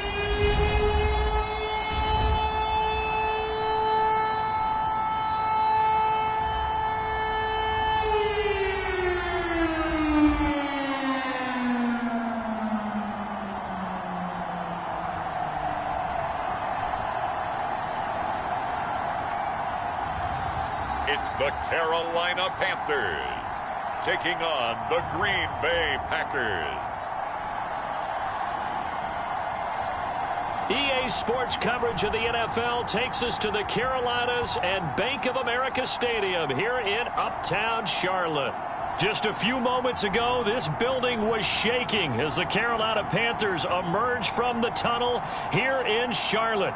They are ready to go as the Panthers are set to match up with Aaron Rodgers and the Green Bay Packers.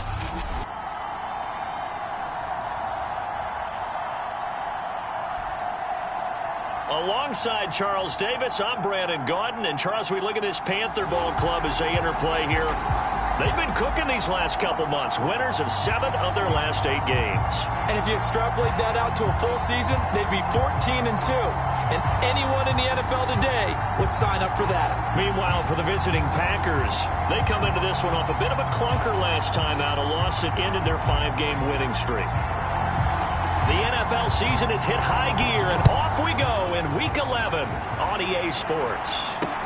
Taken at the goal line. And he'll be stopped right around where he would have been had he gone down to a knee, maybe a yard shy of there at the 24. Time to see the offense for Green Bay go to work. Aaron Rodgers leading them. What a career it's been. Came into the league back in 2005 as the number 24 pick out of Cal. Would you say that last week's performance by him, workmanlike in terms of numbers? 1 touchdown, 1 pick, but obviously a loss. Yeah, that's the bottom line for him. All he cares about is how do we find a way to win the game. Maybe leans on a few other parts of the offense, and hopefully springs a receiver or 2 free. Now the man from UTEP, this is Aaron Jones. And he'll maneuver his way forward for about 4. 2nd and 6. The numbers on the ground for Jones last week. 15 carries, 62 yards, and a touchdown. And they love what they've got in him. He's the number 4 rusher in the league right now, so you know that you have to account for him on defense, which means you can play complementary football as well. Throw the play action, get it out to the wide receivers, because they should have some open space, because the defense will key on it. From the 29, Rodgers. And down he goes, but he takes it up to the 40. That tight end position, it just seems to continue to evolve every year in the NFL. Yeah, you're getting really terrific athletes. A lot of them maybe were wide receivers at one point. They continue to give you speed, great hands, and big bodies, which make them excellent targets for quarterbacks.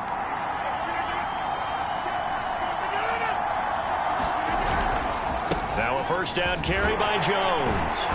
And he's brought down, but not before a really nice stiff arm to create a little space.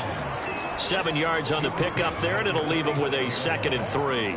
Well, this defense for the Panthers, they were very good in the win last week against Jacksonville. And they needed to be, because the game was a game we don't see very often anymore. Low scoring, slugging it out in the trenches.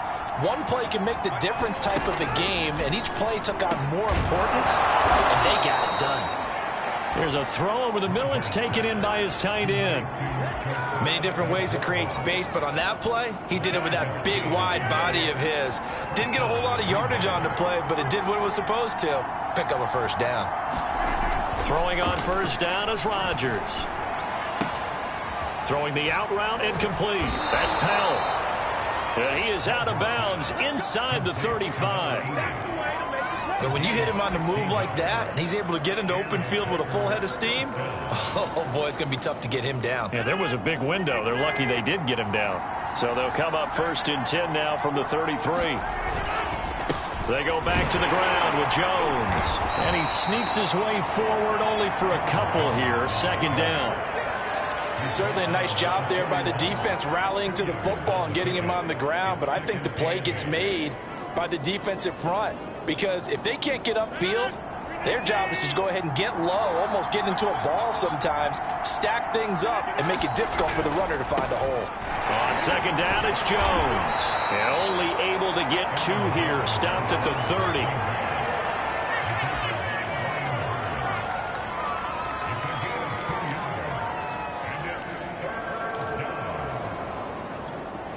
Here's play number 7 on the drive. This is 3rd and 7. Here's Rodgers to throw. This one swung out here to Jones.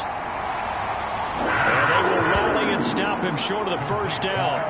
They get him to the ground at the 26. He did his best to just get 4 out of that, but not enough. And now 4th down.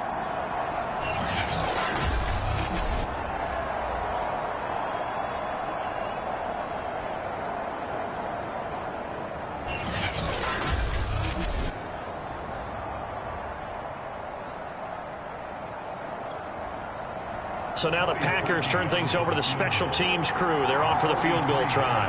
On the right hash, it's a 43-yard attempt. And Parkey's kick is good. And the Packers are off to a 3-0 lead.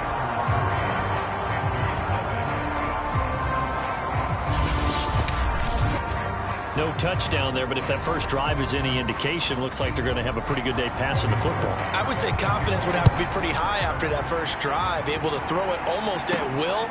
You're exactly right. They didn't get the touchdown, but 3 points serves as a nice notice about how this offense is going to move. So here are the Panthers under head coach Matt Rule. And leading them, Charles, their quarterback, their field general. And what I enjoyed in preparing for this game was talking not just with the coaching staff, but with him as well. And I found it interesting that the coaching staff sees him one way, and he sees himself an entirely different way. Yeah, one thing he said he's always working on, we know he's not bad at this, but his footwork, always wants to improve that, and that's something he's going to focus on here. And what was so funny, what the offensive coordinator say right off the top, he's got great footwork. Love his footwork. So this guy is never satisfied. Yeah, this will be a gain of 5 as he gets it to the 30. Now that's the type of play that gives you a chance to win. Nothing forced downfield where you don't have a guy open. Swing it out to the back, on maybe even check it down, whatever you want to call it. Gain of 5. You're just trying to get 4 on first down. They're ahead of the chains now. Ball on the 30. They'll come up with a 2nd and 5. First carry for Christian McCaffrey. Charles, they won last week despite him not running the ball well. They told us need to get him going. Runs like that help. And they talked to us about leaning on him because, as you noted, last week they didn't have to. Still won the ball game. They leaned on other people to give them the yardage that they needed, but they really want him to be that guy, and that's what they're doing early in this game. And he's dropped right at the 40. Gain of 3. Give credit to the defense for stringing that play out, and they gave up no cutback angle. You know he was trying to dart through. No place for him to go. A nice job there, only giving up a 3-yard gain. 2nd and 7.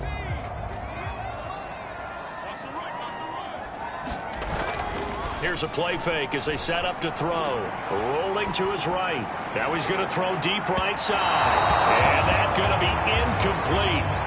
Good effort there trying to take a shot, but it's 3rd down. Scramble drill there, partner. Some teams have some pretty good rules for it. Others are just saying make sure you work your way back into the sight lines of your quarterback, even if you take the play deep. And that's what they attempted to do on that one, unable to connect. On 3rd down, he'll drop to throw. There's Trimble, the tight end. Well, this is going to depend on the spot, but it's not a very generous one. He looks to be about a yard or so short. The completion good for only 6, and that'll bring up 4th. 3-0 after 1 on EA Sports.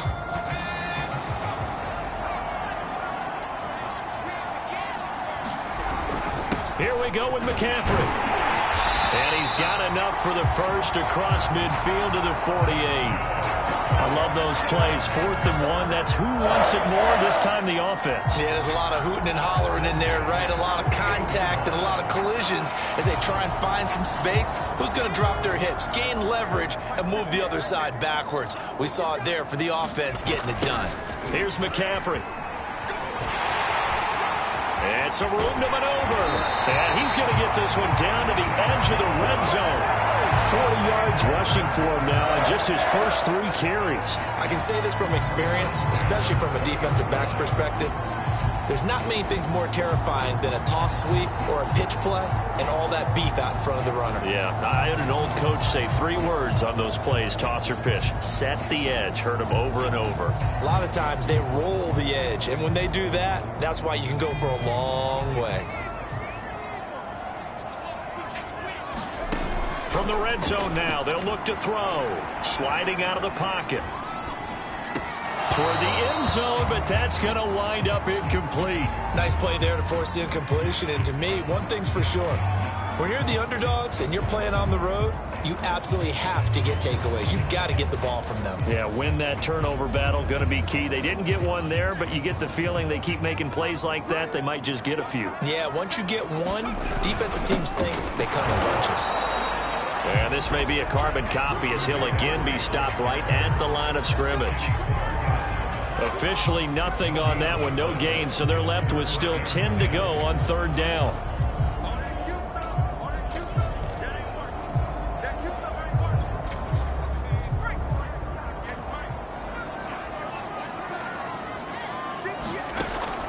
Looking to throw. He's got it for a Panther touchdown. A great play there. His 5th touchdown now on the year. And the Panthers have taken the lead. There was a lot of zip on that pass, and baseball might have called that a frozen rope. I like it when you bring the diamond into the game. I'm going back to the gridiron. Had some heat on that bad boy. Sometimes you throw a touchdown pass, and sometimes you throw, what, a touchdown strike? There you go. That's my man, in concert. Graham Gano on for the extra point.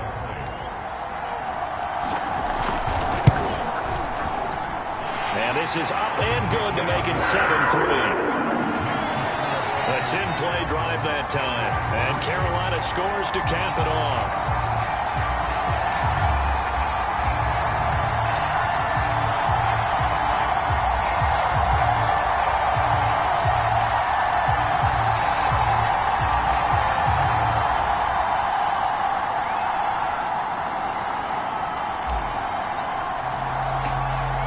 The kickoff unit is out on the field, and they will send this one away. Oh, mistake there. The kickoff out of bounds.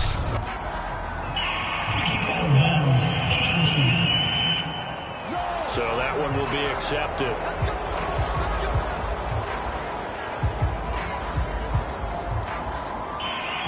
First down.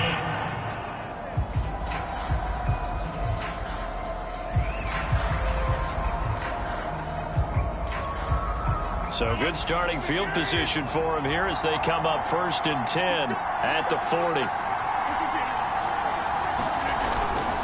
Rodgers with a give. It's Aaron Jones. And the running lane's non-existent in this first half as they'll stop him behind the line. 2 yards the loss, 2nd and 12. I have a feeling they'll stay committed to running the football, especially on their early downs. They just haven't had a whole lot of success just yet. So the opening play of the drive goes backwards. Now they'll come up on 2nd and 12. Rodgers going to throw. He'll find his tight end here, DeGuara. 4 yards on the completion, and it sets up a 3rd down. They gave up the completion there, but this is what zone defenses count on. Catching the ball and not much run after the catch. Throwing is Rodgers on 3rd down. Over the middle, and that's caught by Rodgers. Yeah, he needed to get to the midfield stripe, but he can't do it. He's about a yard short.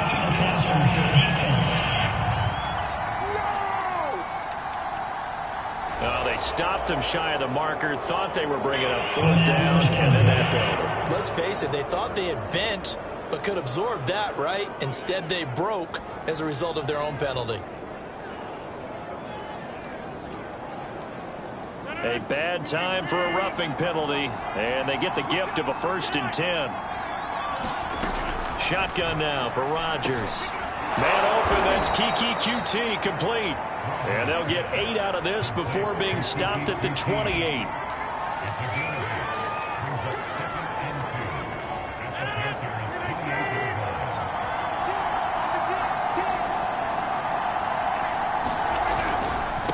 As a give to Jones running left. And he's able to get it down to the 25-yard line. 2nd and 2 is prime time for a little bit of a gamble, isn't it? Open up the playbook, go play action, toss that bad boy deep.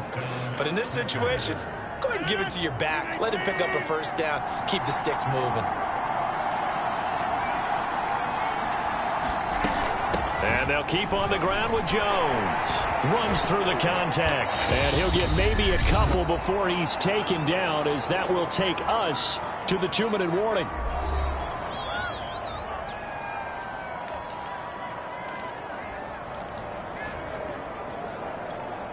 Coming up in a couple of minutes, we'll get you to Jonathan Coachman in Orlando. The coach will have stats and scores from earlier today in the NFL. Throwing on 2nd and 8. Rodgers. Oh, he dropped it. They were looking for him in the middle third. He couldn't catch it. Now 3rd down. Looked like they had an opportunity for a big play across the middle, but he didn't have the concentration or the focus necessary and dropped it before he could haul it in. Working from the gun. Rodgers. Toward the sideline. Did he keep the feet in? Yes, he got them both down, says the side judge, and that's good enough for a first down. Now, how about this throw right here? Had to throw it to the left sideline, and you know the timing's got to be correct on this one. Ball's got to be right where it needs to be, and it was. That's because he had great arm strength on that one, able to drive the football. Quarterbacks love it when they can show off their arms. Now, after the running play, we've got a man down on the field. While the training staff works on him, we'll step aside and be right back. 2nd and 6 with the ball on the 7. To throw is Rodgers. And it's caught. It'll go down as a gain of 6, and they'll be faced with a 3rd and inches. I know the halftime's approaching, but I don't think he's going to want to take a break. That's his fifth catch. Yeah, they've really been targeting the tight end. So 3rd and inches, and this will be the 9th. And he'll take this one in for a Packer touchdown. Aaron Jones with touchdown number 7 on the year.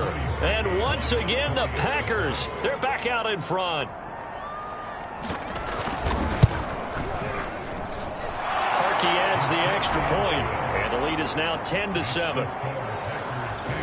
So that one a pretty time-consuming 10-play drive. And the last play in the drive was a touchdown run by Aaron Jones.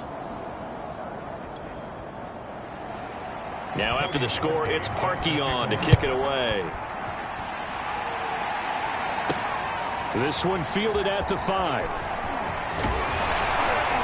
And a decent return out to the 27-yard line.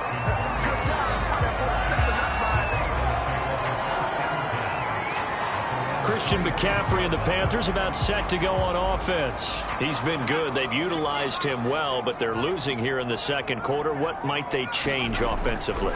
I think that what you try and do is expand how you get the ball to him. Now the Packers give him nowhere to go, and they bring him down.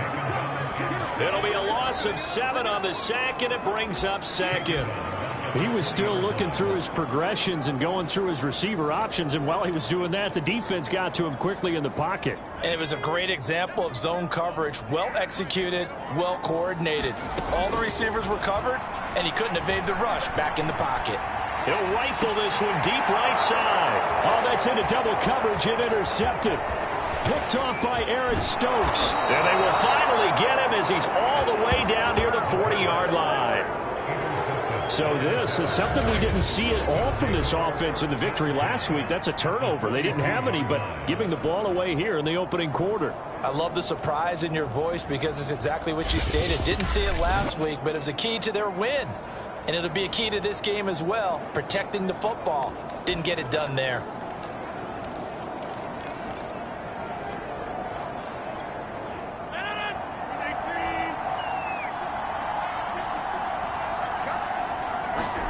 So after the INT, it's Rodgers. Setting up the screen here, Aaron Jones. And brought down, but not before they're inside the 25. The Packers going to use one of their timeouts as they stop it with 28 seconds to go in the first half of play.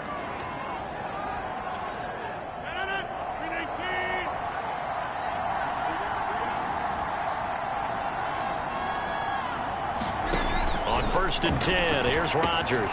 Throw over the middle, caught by DeGuara. Now the Packers going to go ahead and use the second of their timeouts, as the stoppage will come with 23 seconds to go till halftime.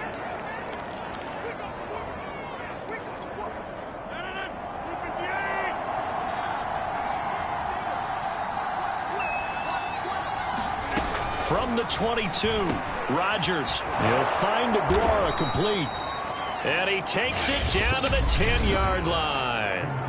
Now the Packers going to burn their third and final timeout as they stop it with 16 seconds to go in half number 1.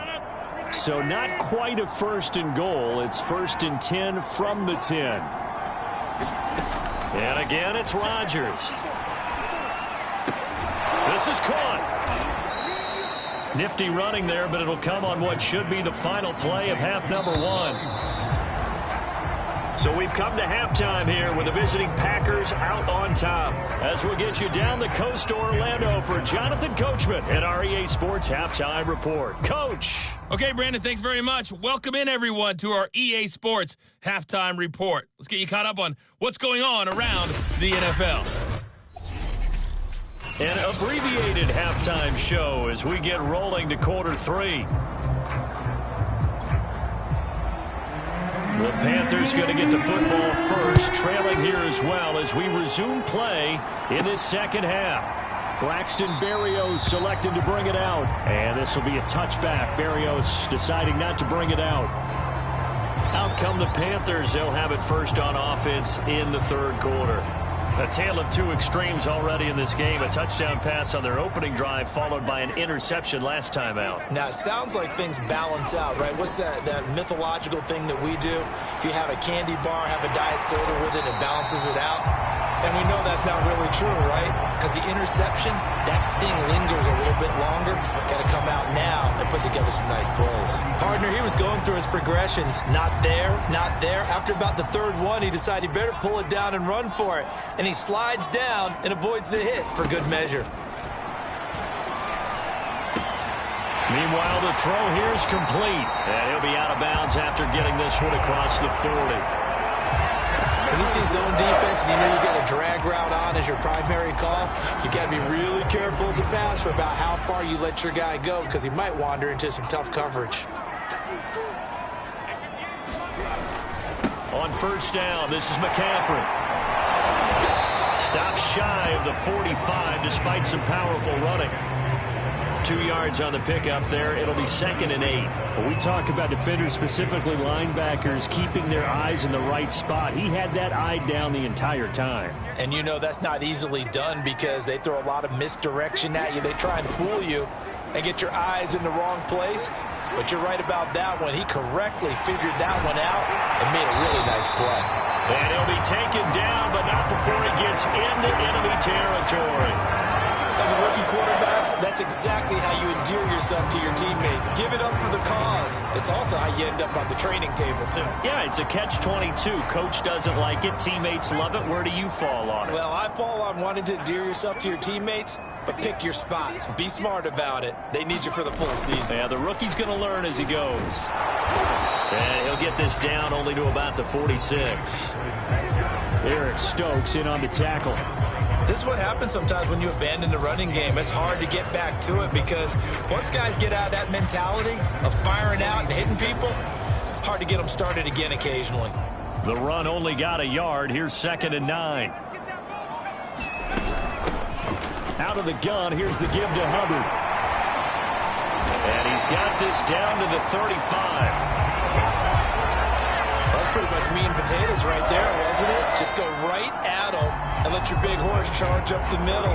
Not too fancy there, was it? Nothing fancy at all, challenging that defense. And on that go-around, the offense won the challenge.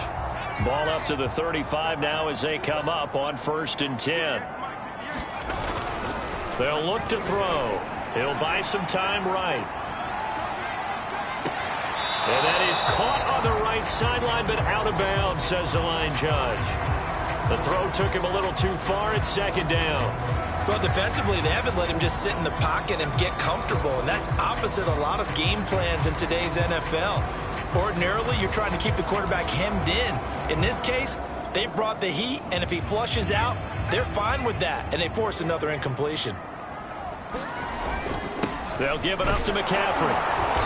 And not much running room. Down to the 32.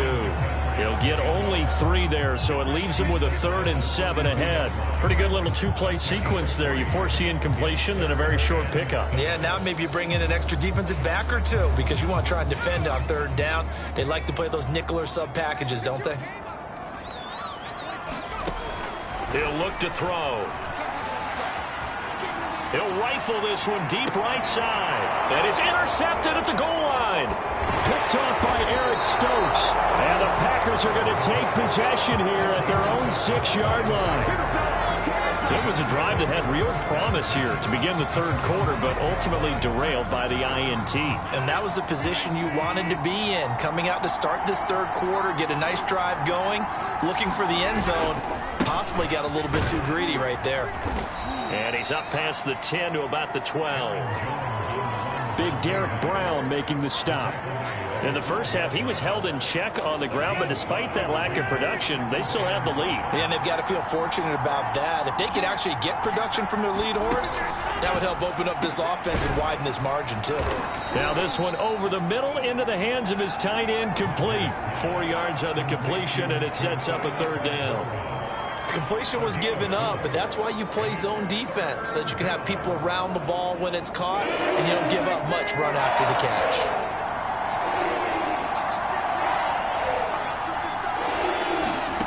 Rodgers to throw on 3rd and 1. Got a man. It's Amari Rodgers, complete. Got to say, I was a little surprised to see him, Charles, come out in the shotgun on 3rd and less than a yard. Yeah, but the way the NFL is nowadays, we hardly ever see anyone really run for it on short yardage, so they're going to throw the football more times than not. That was a nice, easy rhythm throw right there, and they pick up the 1st down. On 1st down, it's Jones. And this one goes nowhere. Losing yardage back at the 22. They'll lose a yard there, and it's 2nd and 11. This defense is just flat getting after it. They have not given up much of anything in the run game. Case in point right there. 2nd and 11 now. Now Rodgers. Open man is QT, complete. And he's got it past the 30 before he's hit and dropped.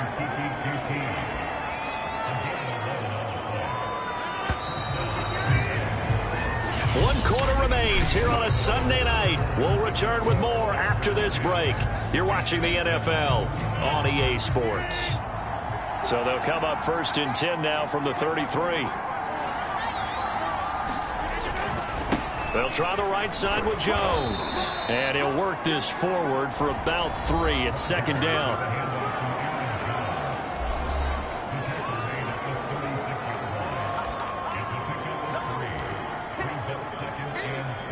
If nothing else, they've already taken a couple minutes off the clock here already as they come up 2nd down. Now a play fake. Rodgers. The left side completion to Jones. Solid move, but he's corralled just beyond the 40. A gain of 3 last play. This time they double it and pick up 6. Well, a clear running situation. Try to take time off the clock. He ran the previous play, set that play action up nicely. Boy, did they ever, because they had shown the ability to run the football. So now you lose your keys as a defense. You dive for the running play, and they hit him over the top. And he'll be taken down, but not before he works it past the 50.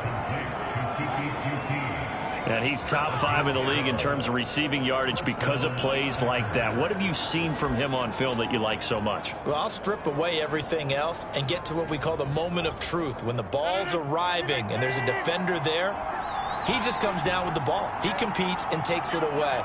Great hands, great ability to finish the catch.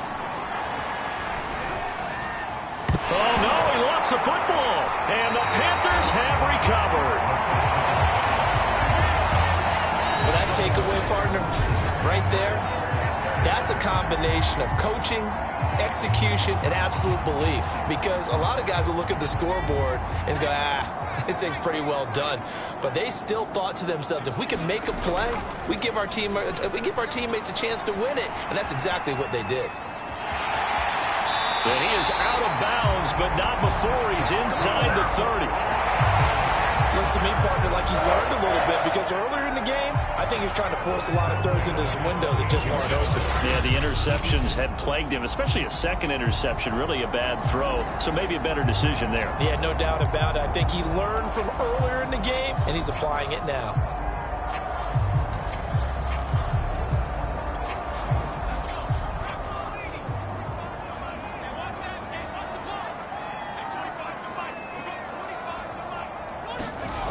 They'll look to throw here on first down.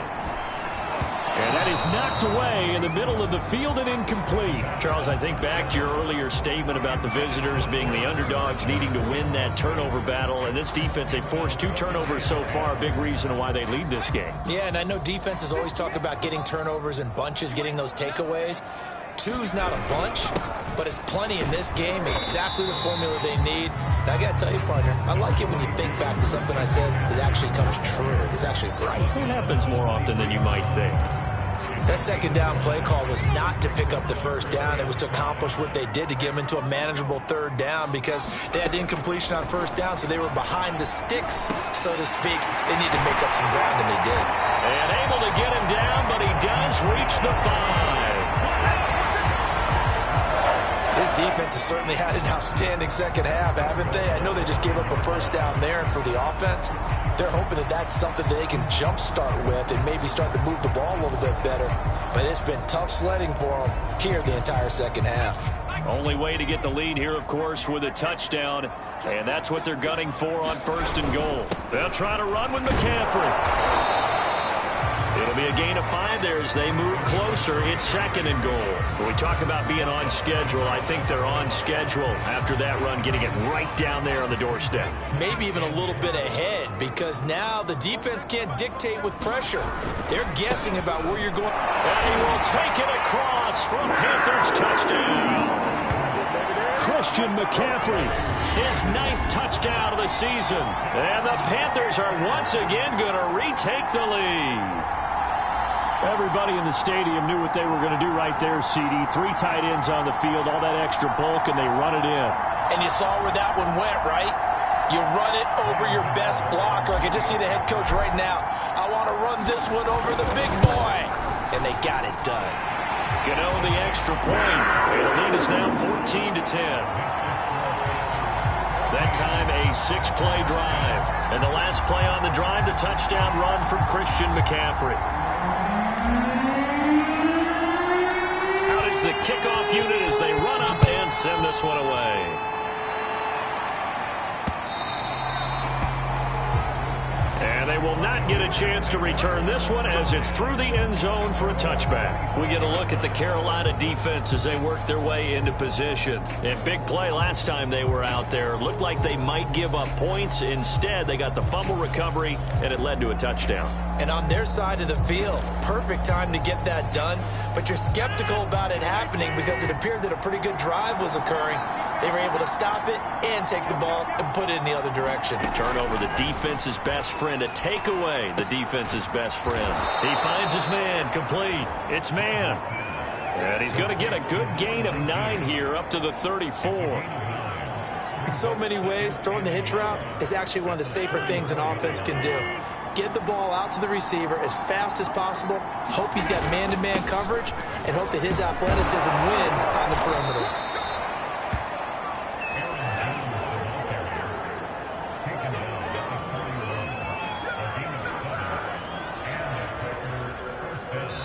Fourth quarter, down to the final 2 minutes, and we've got a 1-score game.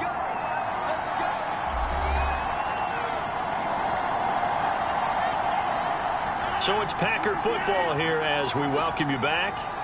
They come up on a 1st and 10, desperately needing a score here on what could be their final drive. Now a pass dumped off to his running back, and he'll lose yardage on the play back at the 37-yard line. The clock rolls as the Packers look to hurry things up. Rodgers' throw is taken in by Jones.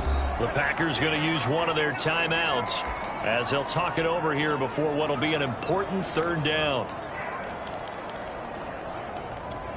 An important play right here, 3rd and 10. And I would expect pressure here. Now Rodgers. And he's going to have the hook up to QT. And he's going to have a Packers first down as they're able to get the 3rd down conversion. And he can't get a throw off. He's taken down. What a huge play at this point in the game. Rodgers to throw. And on the left sideline, he caught it, but out of bounds, according to the head linesman. Incomplete, so the ball a little late getting there, and it's 3rd down. Back-to-back big plays defensively. First the sack, now they force the incompletion on 3rd and long. Things looking pretty good for them. And this is where they have to be careful because they've got the momentum going their way. They will be really amped up to get to the quarterback. Look out. Draw, screen, something that can be used against them.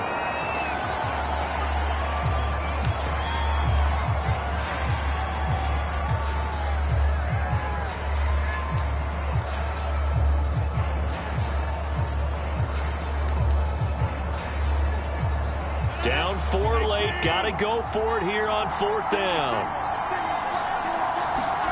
Now Rodgers. Got to have this one. Throw left side complete to QT. And unable to break away. They stop him a few yards shy. They had to go for it with such little time remaining. And it'll be a turnover on downs. So now let's reset here, Charles. They do have 2 timeouts left, so they can stop the clock twice. This one's not quite over yet. No, and what you're doing on defense, you're going to use both timeouts, obviously. But you've got to call defenses that are going to force the issue early, meaning you want that play over fast. You don't want to give them time to dance around in the backfield or run a wide sweep that'll take off time. Blitz them, put pressure on them, make sure that play ends quickly so that you can go ahead and keep moving. This, in all probability, another run here on 2nd and 8. They stay on the ground. McCaffrey again. Now the Packers going to burn their 3rd and final timeout as they stop it with 28 seconds to go in this football game.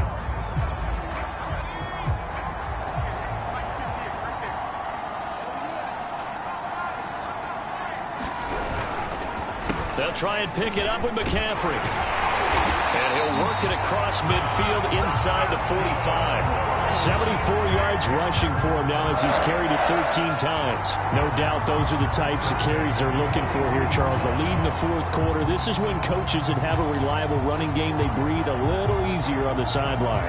Yeah, they love the idea that they can take the air out of the football at this point of the game.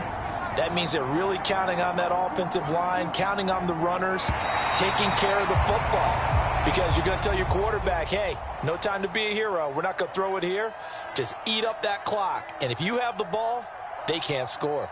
So this one is over. A victory for Carolina. And it was their defense that really made the statement after the break. They pitched the second half shutout. Yeah, think about the team that just got vanquished. They did score in the 2nd quarter. Do you think they thought at all that that would be their last points of the game? No, but what a second half. The adjustment, whatever they did in the locker room, it certainly worked. It certainly did, and you're exactly right. Whether it was an adjustment, whether it was just more focus on what they planned to do going in, whether they just played better, whatever it was, it all came together in the 2nd half, and no points were allowed. That's a great way to close them out.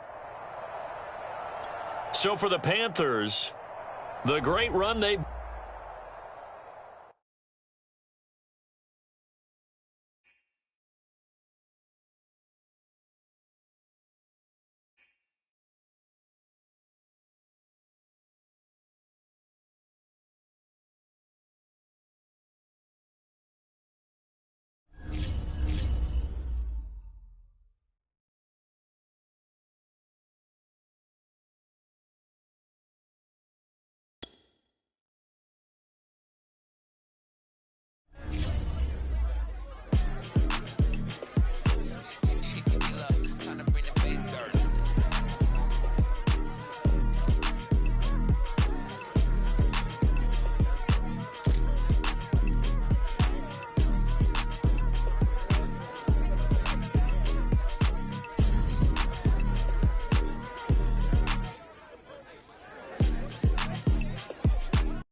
today. From Bank of America Stadium in Charlotte, North Carolina, it's Week 12 of the NFL on EA Sports.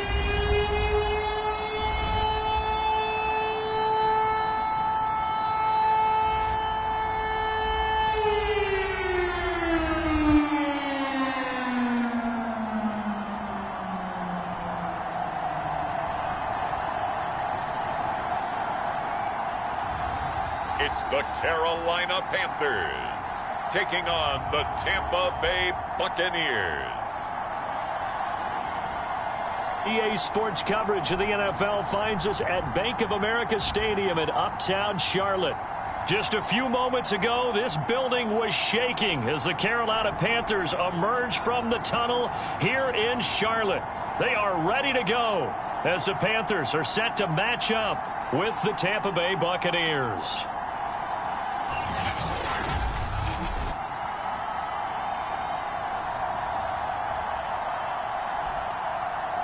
Alongside Charles Davis, I'm Brandon Gaudin. And Charles, we look at this Panther ball club as they interplay here.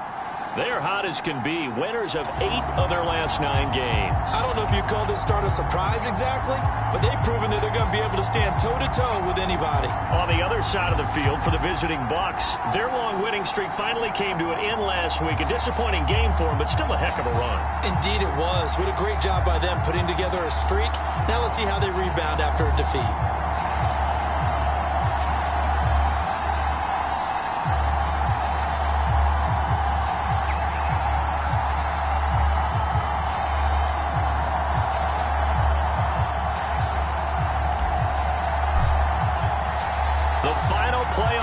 Is upon us. It's Week 12 of the NFL season, and we're underway on EA Sports. And we will not see a run back on the opening kickoff. This will be a touchback. So out come the Bucs now for their first drive. They'll be led out by the #1 overall pick back in 2020 from LSU. It's Joe Burrow. I think his task in this game is really simple. Eliminate the turnovers. He threw 2 interceptions last week. I can't believe I led with that because he had 3 touchdown passes. Right. So there's a lot of good that he did, but he's got to take care of the ball better. The ball has to go to guys wearing the jerseys that they're wearing this week, not the opposition. On the ground, this is Leonard Fournette. And an early how do you do right there as they're going to bury him in the backfield. It'll go as a loss of 3 right away, and it's 2nd down. Sometimes you just sit back and marvel at what he can do defensively. Speed, strength, quickness, he's the whole package. And that package just wrapped up the runner for a loss. So now they have to contend with 2nd and 13 after the first down run goes backwards. And this one taken, but not in the field of play. They say it's incomplete. The throw led him a little too far. It brings up 3rd down. And this opening drive not going to plan. This is now 3rd and 13. Now it's Burrow.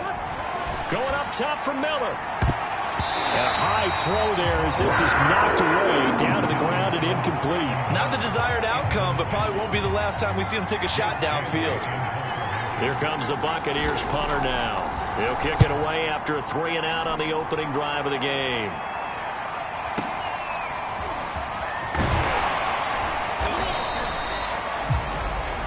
That's going to go in the books as a 55-yard punt. Well done. And possession will switch hands, 1st and 10. So here are the Panthers under head coach Matt Rule.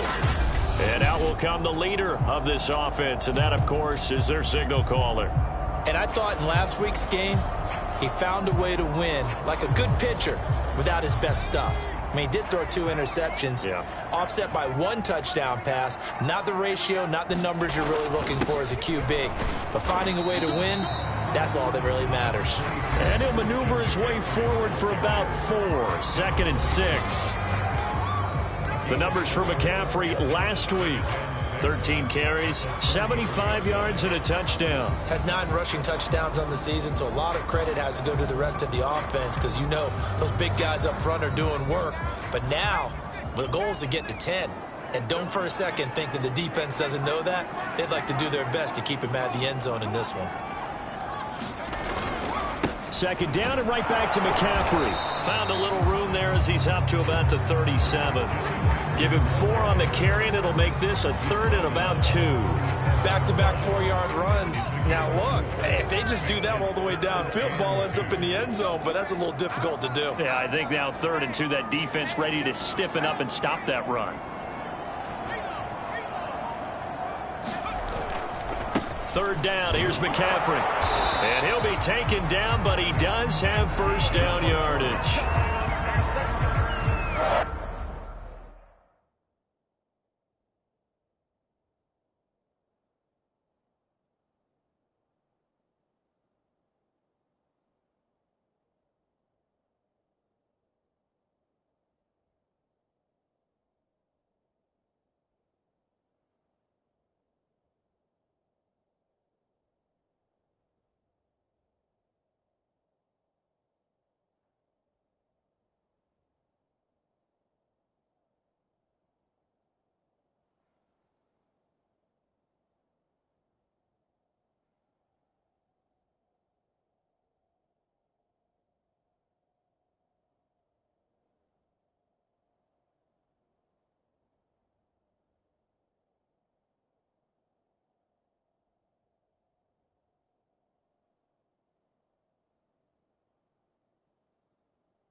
These two teams met up earlier in the year, back in Week 4, and it was the visitors getting the win there, so they'll be looking for the sweep back here at home.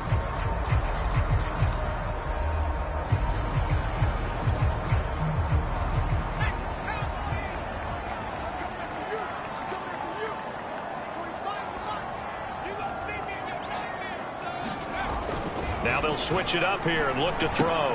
He'll find his man, Terrace Marshall, complete. And he'll be taken down, but not before he gets into enemy territory. Doesn't matter whether it's a zone coverage or man coverage, the drag route can be effective when it's run well. So from Buccaneer territory now, it's 1st and 10 at the 46.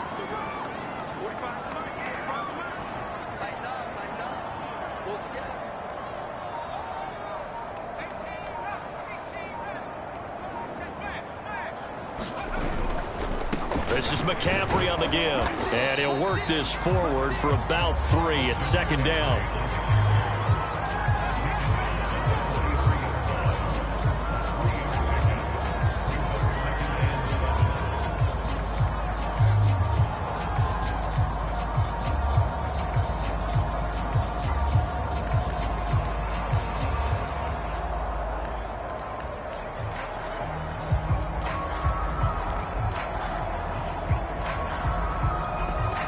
Three yards on that last carry. Here's 2nd and 7.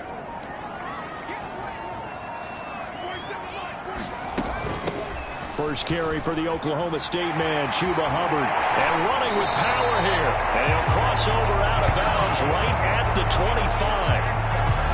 The CD a lot of times like to separate speed and quickness, and they've got a back that's both. We know that he's fast in the open field, but man, his first step is so quick too. It is something, isn't it? Because you think of that type of speed getting to the perimeter and turning upfield, but also when you run those inside runs, he can get into the secondary so fast the linebackers don't have a chance to react.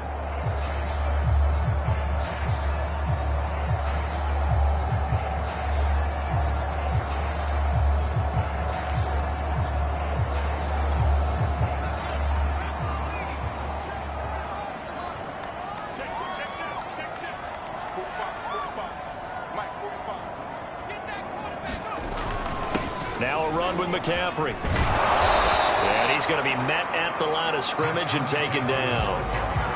Shaquille Barrett in on the tackle. The running lanes have definitely not been there for him here in the first half, and I don't think it's all been his fault. His offensive line hasn't given him much space. A loss results there. 2nd and 10.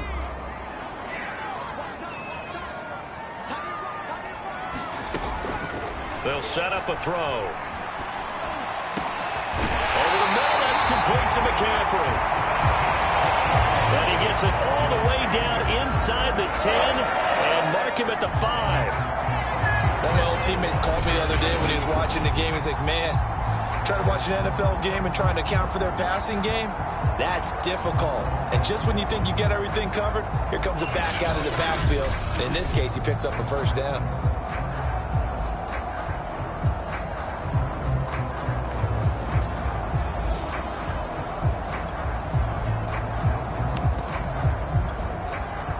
Yards from the end zone, first and goal.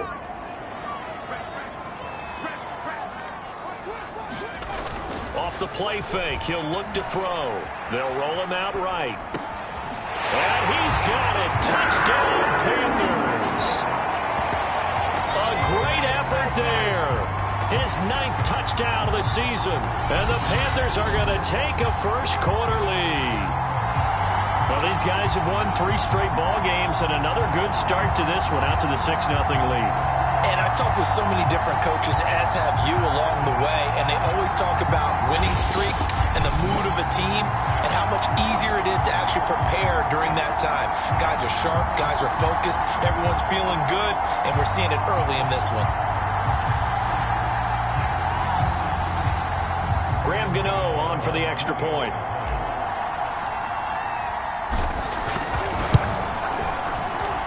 And this will be good to give the Panthers a 7-0 lead.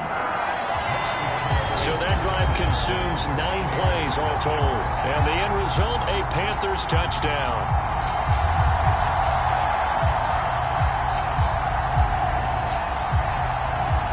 The kickoff team on the field now as they will send this one away. And this will not be brought out. It's a touchback. Tampa Bay, they're getting ready to set up shop here for their second drive. And on the first drive, 3 and out. I know that these are professional athletes, but I would imagine sometimes you get the nerves at the beginning of a game still, don't you? Those don't ever go away. And typically what I've heard from guys and what I remember from playing, if you don't have nerves at the start of a game, it's not going to be a great day for you. You're not really ready to play. So finding a way to harness those nerves and not let them affect you in a negative way, that's what all the guys are looking for. Rashaan Evans out of Alabama had the tackle defensively. Well, it's time for them to be good teammates right here. And what I mean by that is possess the ball for a little while. Get at least 2 first downs. Give their defense a chance to settle down a little bit after they give up a touchdown.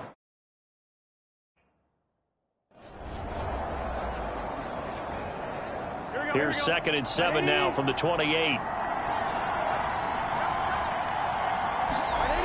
Burrow will throw. And his throw's going to be incomplete. Well, this defense for the Panthers, they played extremely well last week in that win over Green Bay.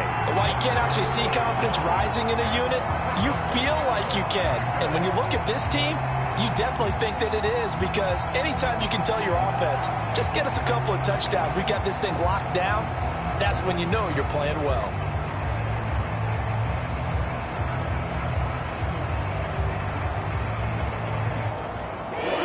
To the line, facing a 3rd and 7 following the incompletion on 2nd down. Here's Burrow setting up to throw it. Under pressure, and he'll go down. They'll sack him on what ought to be the final play of this first quarter. Brian Burns in there to get him, and that is sack number 6 now for him on the year.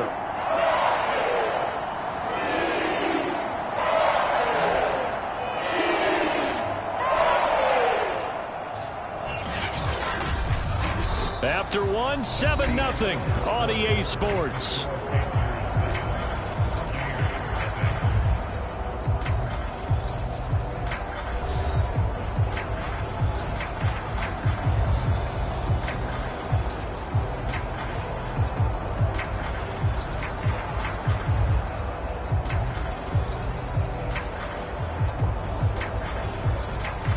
Here comes the Buccaneers punter now. As the drive goes backwards, so he's on to punt it away.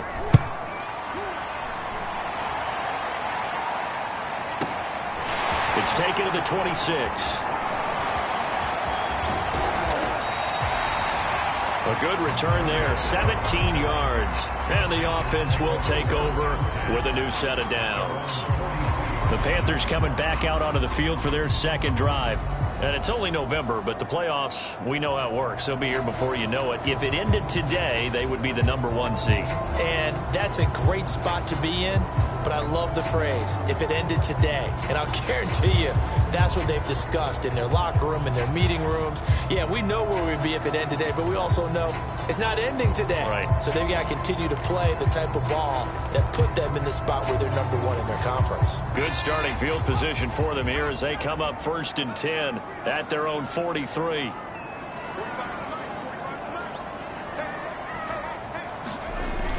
A little jet sweep to start the drive. Just a yard on the first down carry, so it's 2nd and 9. But defensively, they have that one pretty well figured out. Yeah, and one of the things about this play, it can be even more effective when you run a lot of motion, and there's plenty of times you don't hand it off.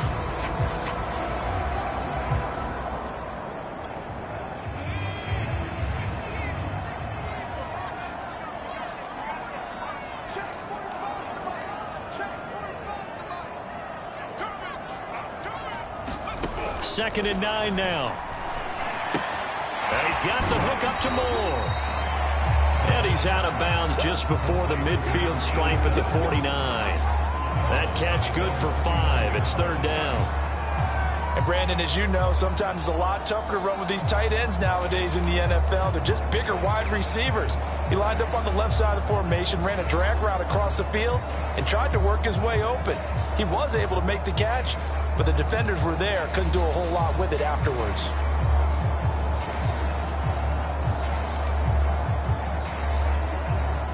The Bucs with an extra defender now in the secondary here on 3rd down. On the ground, McCaffrey sheds him off at the 45. And he is going to have a Panthers first down. They needed 4. He doubled that. He wound up getting 8. For a lot of guys playing this game, there's no better feeling than running right through a tackle. He's able to lower his center of gravity and churn his legs for a really nice pickup.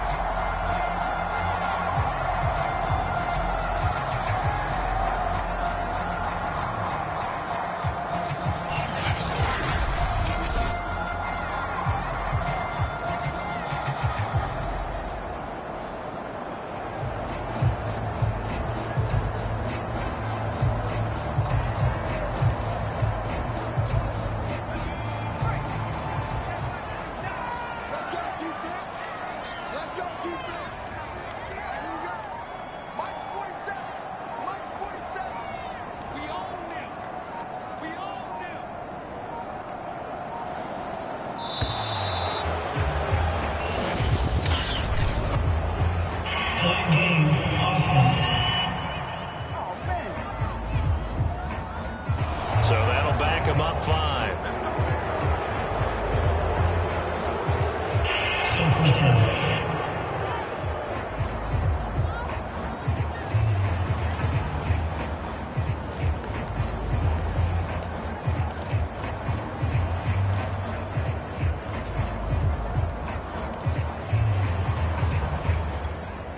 The delay of game backs him up 5, 1st and 15.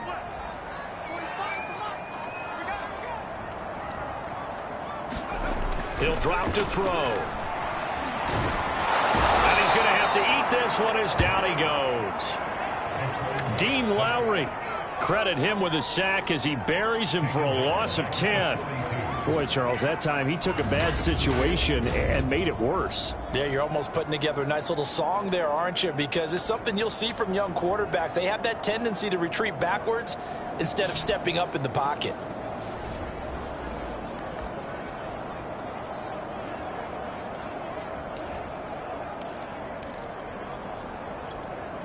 Now this one from about 2 counties over after the sack. They come up on a 2nd and very long.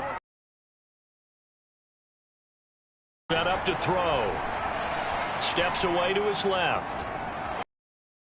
And he gets this to the other side of midfield across the 45 before going out. He got him a big chunk of that yardage back, but even with that effort, it'll still be 3rd and long. Partner was a definite passing down, but he was able to leak out and pick up some good yardage, even though the coverage was excellent. Maybe it's not exactly how they drew it up, but he still got a big chunk of yardage on 2nd down. Now back to throw. Being chased out left. And that is intercepted. Or was it? Wait, they'll say no. No interception. He did not keep the feet in bounds, apparently. So that's just going to be an incompletion. On 4th down, here's Jamie Gillen on to punt.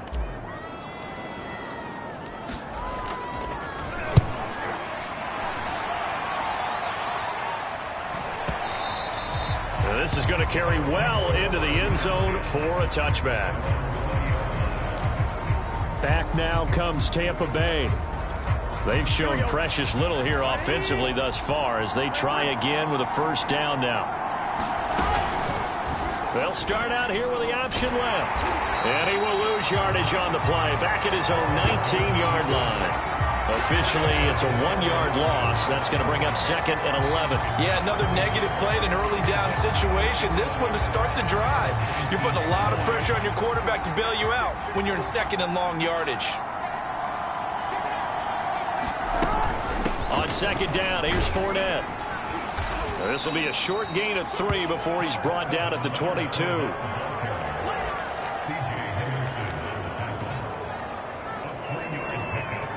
And on 3rd and 8, defensively, they're going to beef up the secondary. 6 defensive backs. Now it's Burrow. They'll swing this out to Fournette. And they will stop him short. They get him to the ground at the 27. No 1st down. 5 yards, not enough. And it'll be 4th down.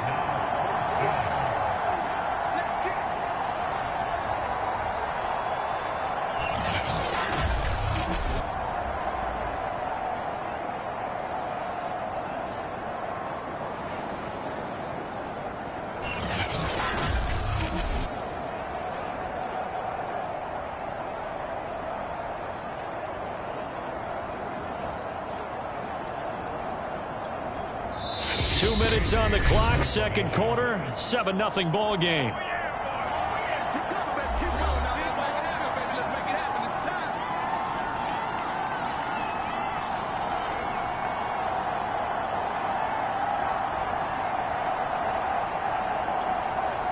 Here comes the Buccaneers punter now as he's on to kick it away.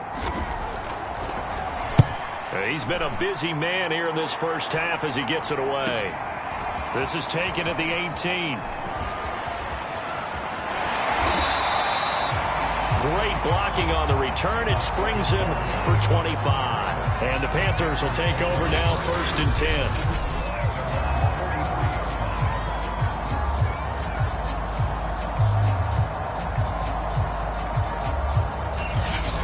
Carolina getting set to take the field. They've got the lead. Last time had to punt it, though. What's the key to this drive? I think it's leverage. The big guys up front. You know the motivational speech on the sideline is, guys, give us an opportunity. Protect the passer, create space for our runners, and let's go ahead and get these guys. Low man wins. Let's go do it on this drive. We'll watch that leverage on this drive.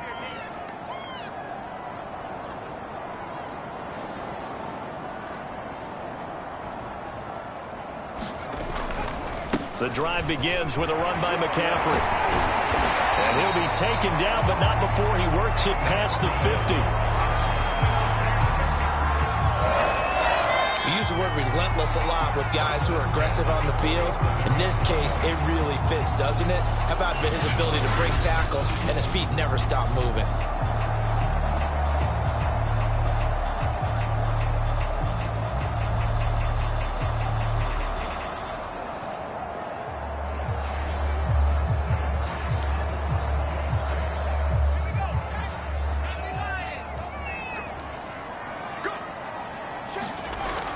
First down, he'll drop to throw.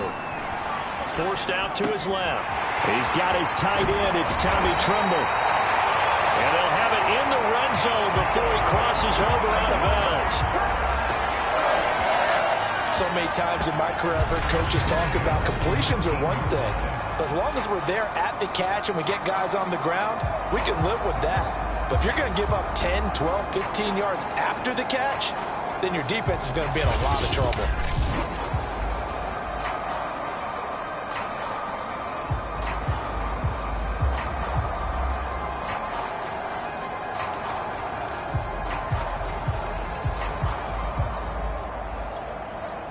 So here's a 1st and 10 now, down inside the 20. A handoff, McCaffrey running right. And they'll work this down to the 15 for a pickup of 4. When you find that kind of yardage, you couldn't be more confident as a ball carrier. And guess what? You're going to go back and tell your offensive coordinator, I'd like to keep carrying it, thank you.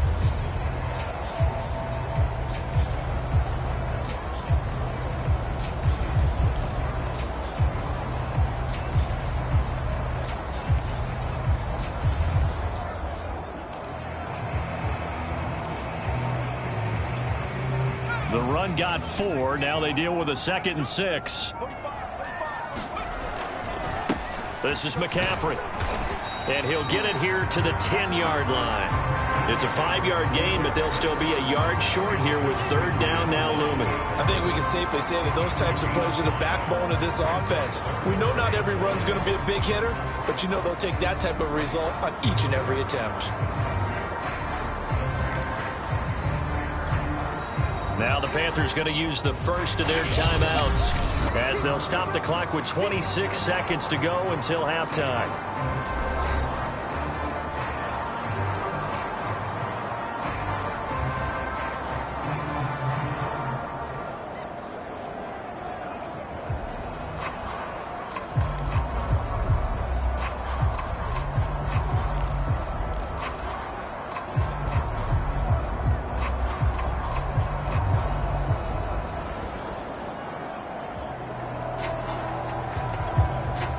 This defense going to bring out a couple extra DBs here on 3rd and a yard. They'll look to throw here. And that's going to be incomplete. The coverage too good there. The contact popped the ball free, and it's 4th down. They went with the dime look that time on defense, just flooded the field with defensive backs, blanketed everyone, took away all the passing angles, thus the incompletion. And no field goal try here from the red zone. Offense out there. They'll go for it on 4th. They'll drop to throw. And he's brought down. Can't do anything with a football. It's a sack and a turnover on downs. And the Panthers turned away on 4th down. And the Buccaneers defense holds and they get the football back. Oh, offensive nightmare there. You go for it on 4th and the play doesn't even really get to develop a sack.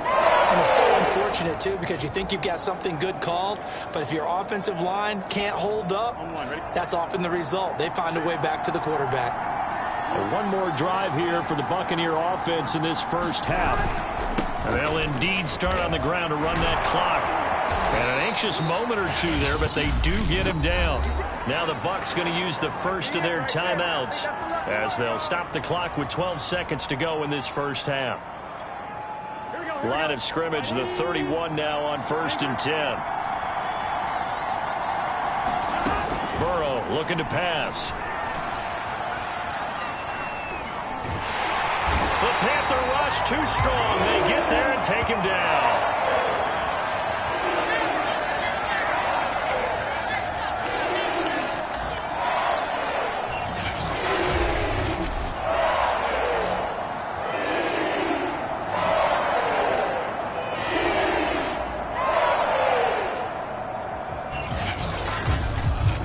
So we have reached halftime with a touchdown. That's the difference on the scoreboard. As we'll send you down the coast now we now proceed to the start of the second half. The Panthers out in front, and they will get the football first. Second half action underway. And that one will bounce out of the back of the end zone, so we will start here at the 25. So here are the Panthers set to take over. They're on a 3-game winning streak, and right now looking good in this one as well.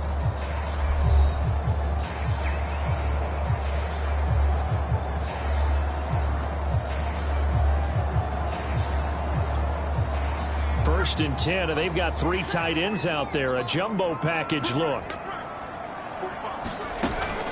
Starting the second half with a run by McCaffrey. And he's going to get a good gain of 9 here up to the 34.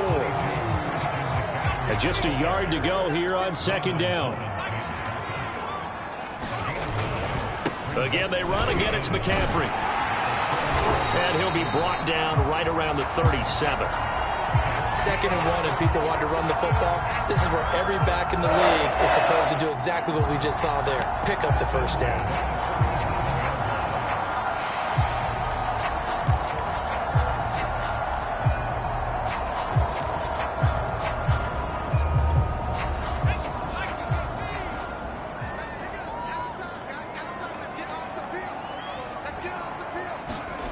And they'll try the jet sweep here. And a 6-yard gain gets them right around the 43. Well, you certainly have to give a little credit here because they're playing this game now at their pace. This is ball control football, sustained runs, taking their time and making it work.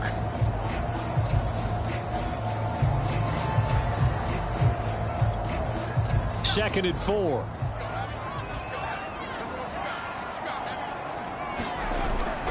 Here's a play fake as they set up to throw. Nowhere to go here. He lost the football. And it's picked up by the Buccaneers. And he returns it to the end zone. A fumble recovery touchdown for the Bucs. So they were down by a touchdown, probably just hoping the defense could hold them, maybe force the punt. Instead, they force the turnover and take it into the house. Well, the plan was perfect. That's exactly what they wanted. Instead, they got a lot more than that. Big-time capitalization by taking the ball away and putting it in the end zone.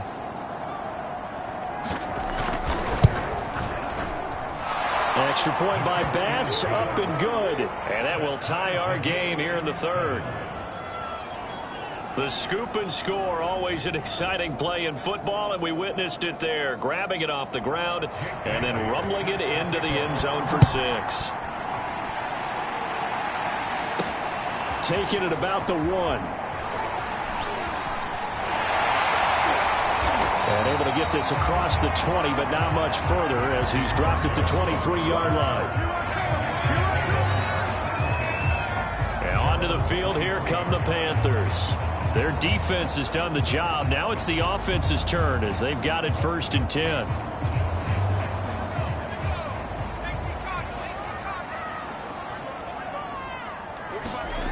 They'll come out throwing here to start the drive.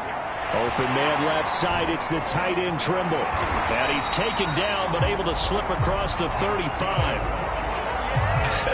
And I feel a little bit like a traitor as a former defender because that big man did not want to go down and refused to go down. If you're a defender and you don't get the right angle on a big tight end like him, he can run right through you like you're not even there, and he did a lot of that on that play.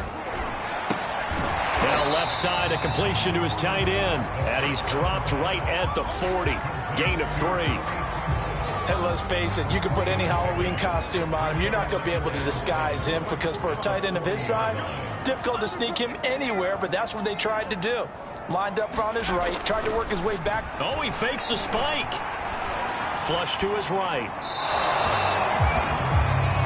Right now, the story of this game continuing to be the defenses because the offenses, they're finding it difficult to establish any rhythm whatsoever. I like how you come to us in praise of defense, Brandon, because that's exactly right.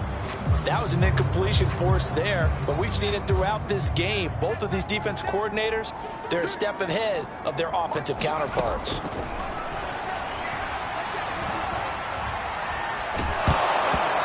he wisely will throw that one away. You can tell they wanted to get that ball downfield, but they had nothing working in the secondary, so he dropped it off to the running back. That one ended up incomplete. Here's Jamie Gillen now as he'll punt it away for the 2nd time.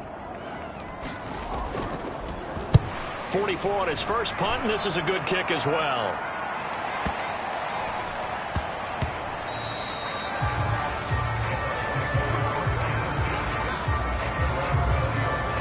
And Tampa Bay trots out there now.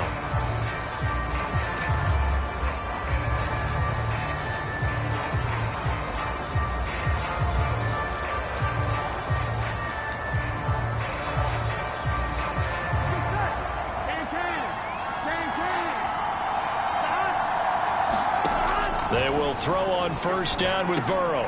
A pass underneath for Fournette. Now he's tackled a yard short of the marker. Good gain of 9 on first down. Just about every quarterback is trained to really look downfield first before you come back and make a nice, safe throw. And in this case, that's exactly what he did. Found his running back, let him create some space, and it turned out to be a nice play for the offense. And his throw's going to be incomplete. We've seen these defenses make enough opportunistic plays to keep this one low scoring. Flying around, making plays on the ball, and we see yet another errant throw as a result.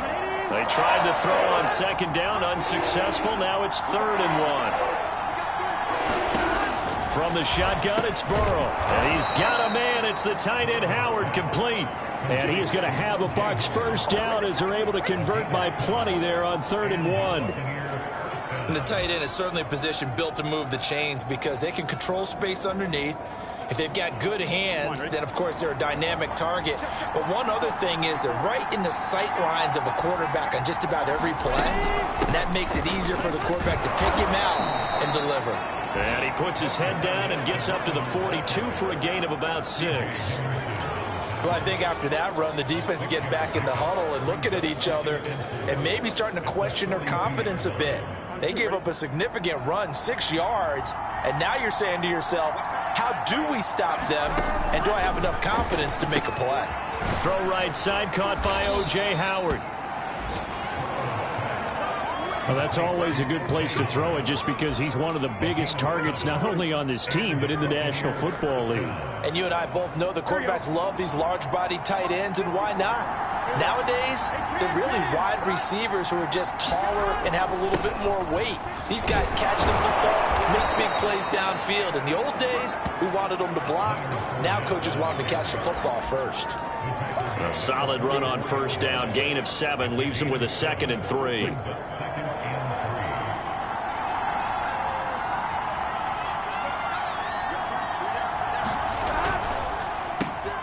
Quick pass out to Miller. I like watching the wide receiver screen because it's a real teamwork play. Because guess what? The guy catching the ball, he'll get all the credit. But how about the people up to block in front of him, either fellow receivers or offensive linemen? That makes that play a really nice timing play, and sometimes it can break big.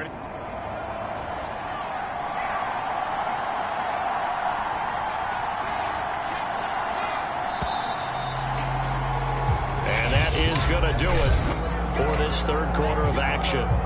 You're watching the NFL on EA Sports.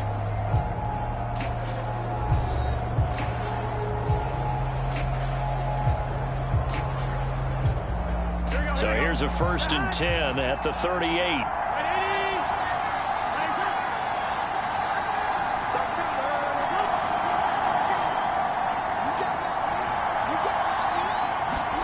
Now Burrow. Finding Miller once.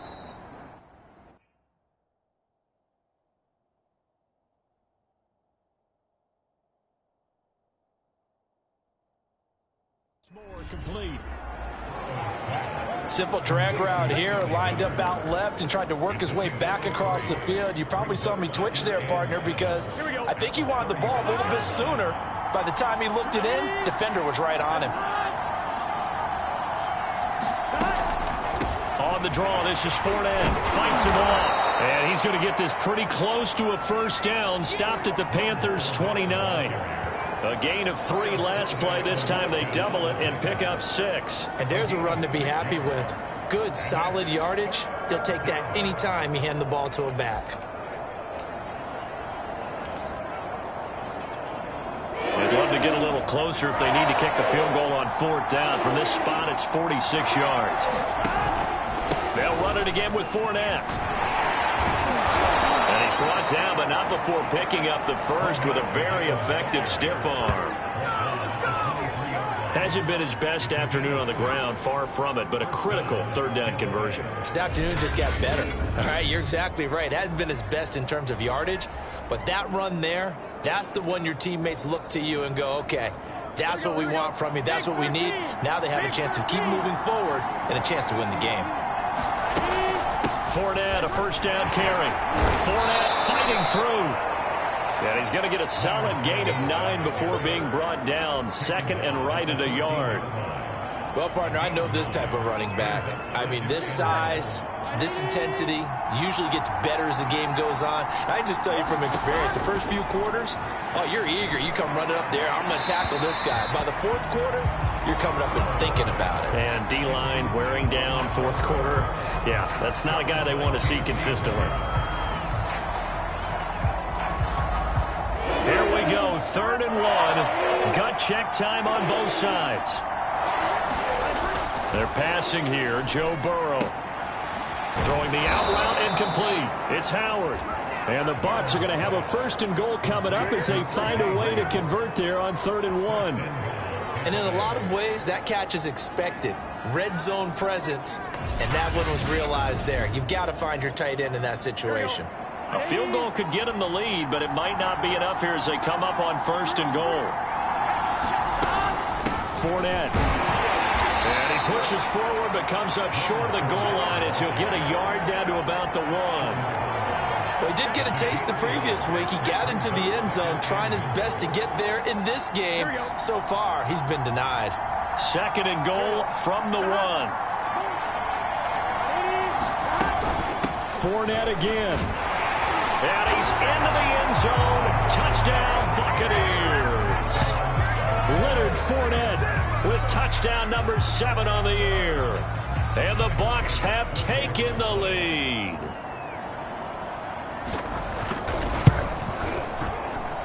Extra point by Bass, up and good. And that makes the score 14-7.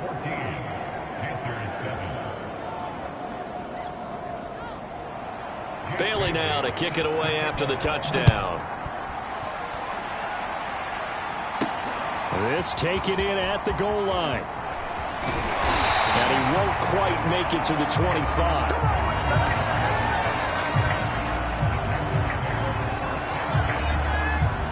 Possession of the football goes over to Carolina. And now after the touchdown a moment ago, they work from behind in a 7-point game in this 4th quarter. Plenty of time on the clock. They start on the ground with McCaffrey. And he's able to plow forward up to about the 29, just shy of the 30. 59 yards rushing for him now to this point. Now, Brandon, that's the way you want to run the football. There should almost be quote bubbles above the offense right now. Bam, boom, biff. That's how they feel good about moving the football. Another run with McCaffrey on 2nd down. And he's able to take this one up to the 35-yard line. And that's a nice pickup of a 1st down on that 2nd down run. And at that yardage gained, they can run that play on any down.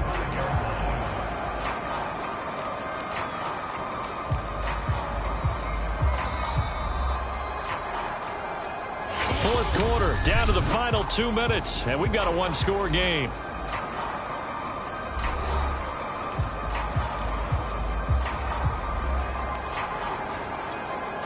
So it's Panther football as we welcome you back. They come up on a 1st and 10, desperately needing a score here on what could be their final drive. And nothing doing. He's immediately taken down at the line of scrimmage.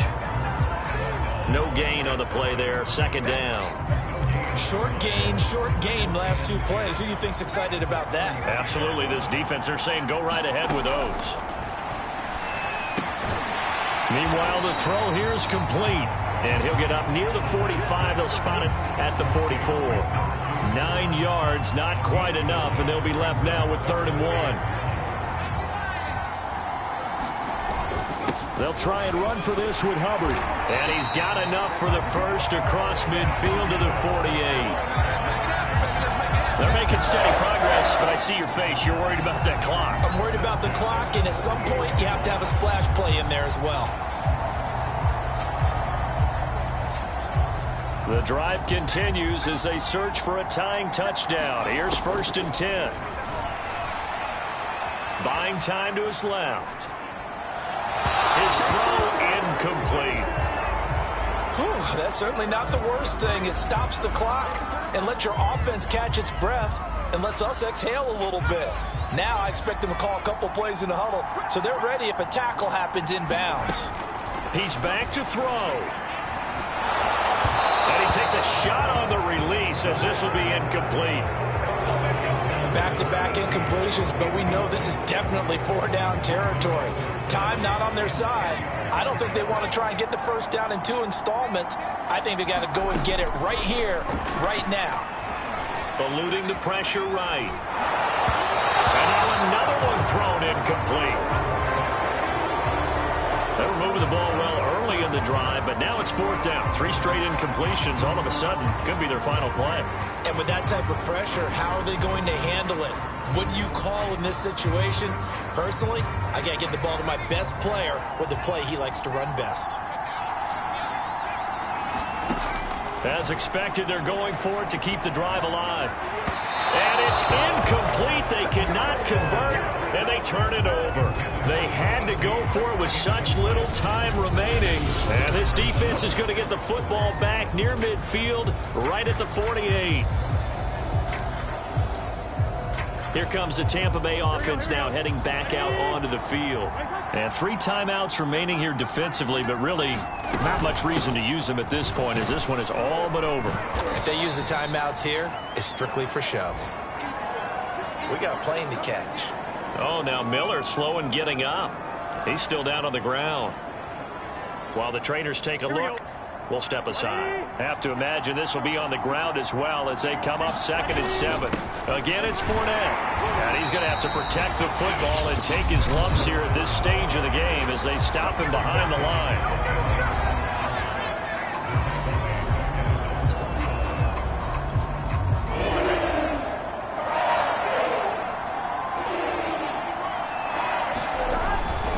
On 3rd down, Fournette.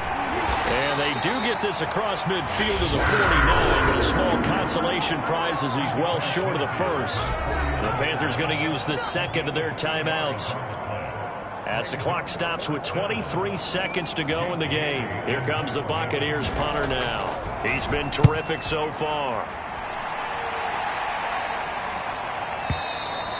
And that'll hit in the end zone. Much too much leg there. That'll be a touchback. The Panthers offense here, they get ready to head back on the field. Critical condition here, obviously. Got to hope to get something quick right and then maybe take that shot deep. And once they do take the big shot, you've got to worry on defense. Of course, no one getting behind the defense and make it an easy throw.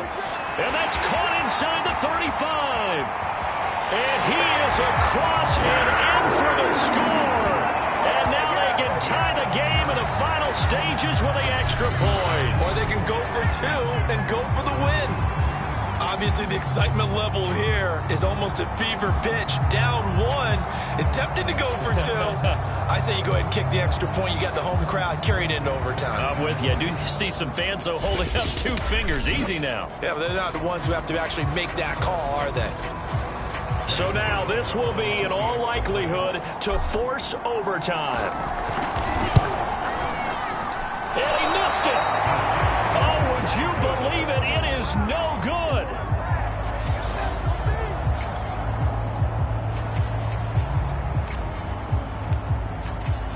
Now he's back out there to boom this one away, maybe with some frustration after the PAT miss. And he'll conserve whatever time he can as they'll opt to bring it out to the 25-yard line.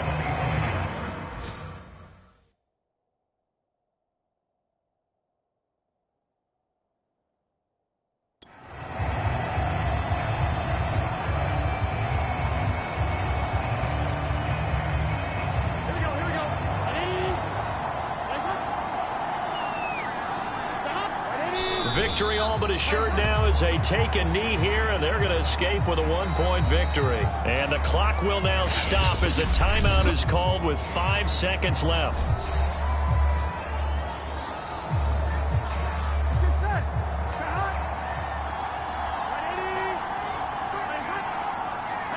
Burrow down to a knee, and that should be the final act of this one.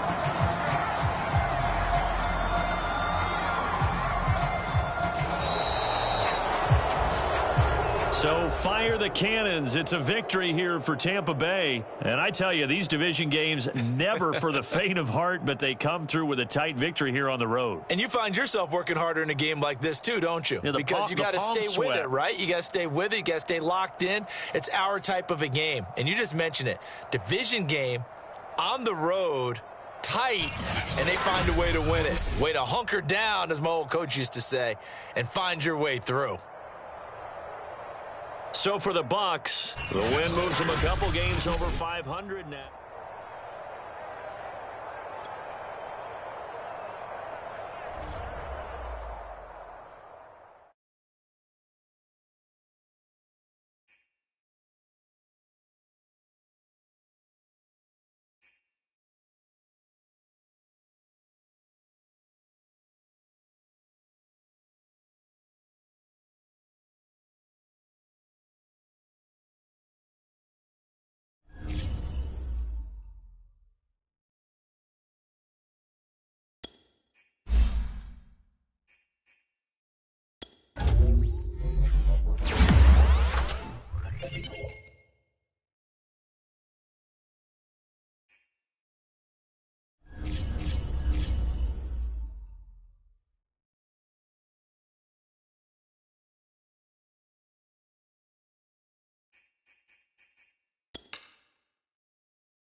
Tonight, from AT&T Stadium in Arlington, Texas,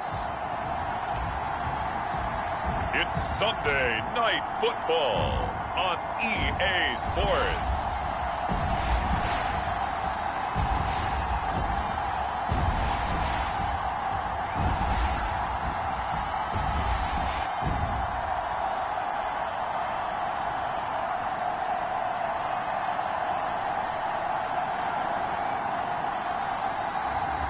It's the Dallas Cowboys taking on the Carolina Panthers. EA Sports coverage of the NFL brings us to the Lone Star State and the very mammoth AT&T Stadium in Arlington, Texas. A moment ago, here was the scene with the Cowboys emerging from their tunnel. It was loud. It's still loud. We're ready for football as the Cowboys get set to match up with the Carolina Panthers.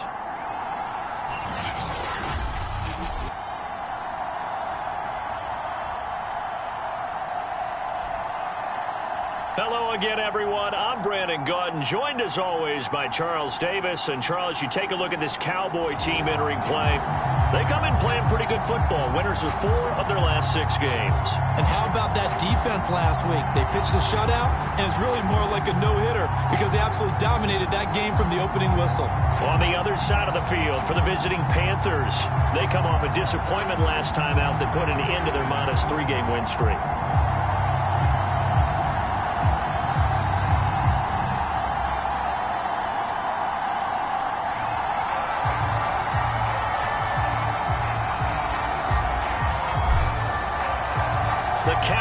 Turned to December, and we're in the home stretch now as we're underway in Week 13. And the opening kickoff will not be returned, as that will be a touchback. First look at the Cowboys offense as Dak Prescott gets ready to guide them. I like this guy, and the reason I do, he tends to stay on an even keel. Doesn't let too much ruffle him. He will manage the game the way it needs to be managed, take what the defense gives him, and then he can strike at times. Had a touchdown pass. Yes, he had an interception last week, but he found a way for his team to win. Prescott on first down. He'll find Lamb. That's complete. And he's upended at the 33 following a good pickup of 8. A good safe pass there right off the bat. That's almost a rhythm play. That's what we like to call it. Get them into rhythm early, something safe, something they're confident about, something they feel good. And once that's completed, then you just keep moving from there. Into heavy traffic, and it's intercepted. Picked off by Pat Surtain. And the Panthers are going to take possession of the football as they force the turnover on the opening drive. So here now are the Panthers for their first drive of the game. And they'll be led out by the man running the show, Charles, their quarterback. And I'll bet right now, quarterbacks don't care about anything but whether or not their team won. Out to his left. And that'll be incomplete. We do have a penalty flag down, however. Let's see what that's about. So he was past the line of scrimmage when he threw it. And as they say, that's a no-no. Got to be able to understand where you are on the field and not cross the line before throwing the ball downfield.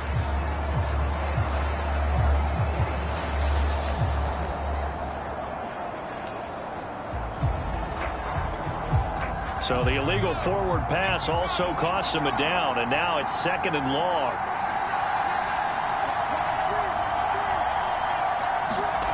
Back to throw here. And that's complete to Marshall on the crossing route. Well, this defense for the Cowboys, they were quite formidable in the win over Philly a week ago. Yeah, we're definitely in top form and pitched a shutout, as a matter of fact. That's the cherry on top of a great week of preparation. And you know what? These guys are eager to keep it going. So motivation this week, not an issue.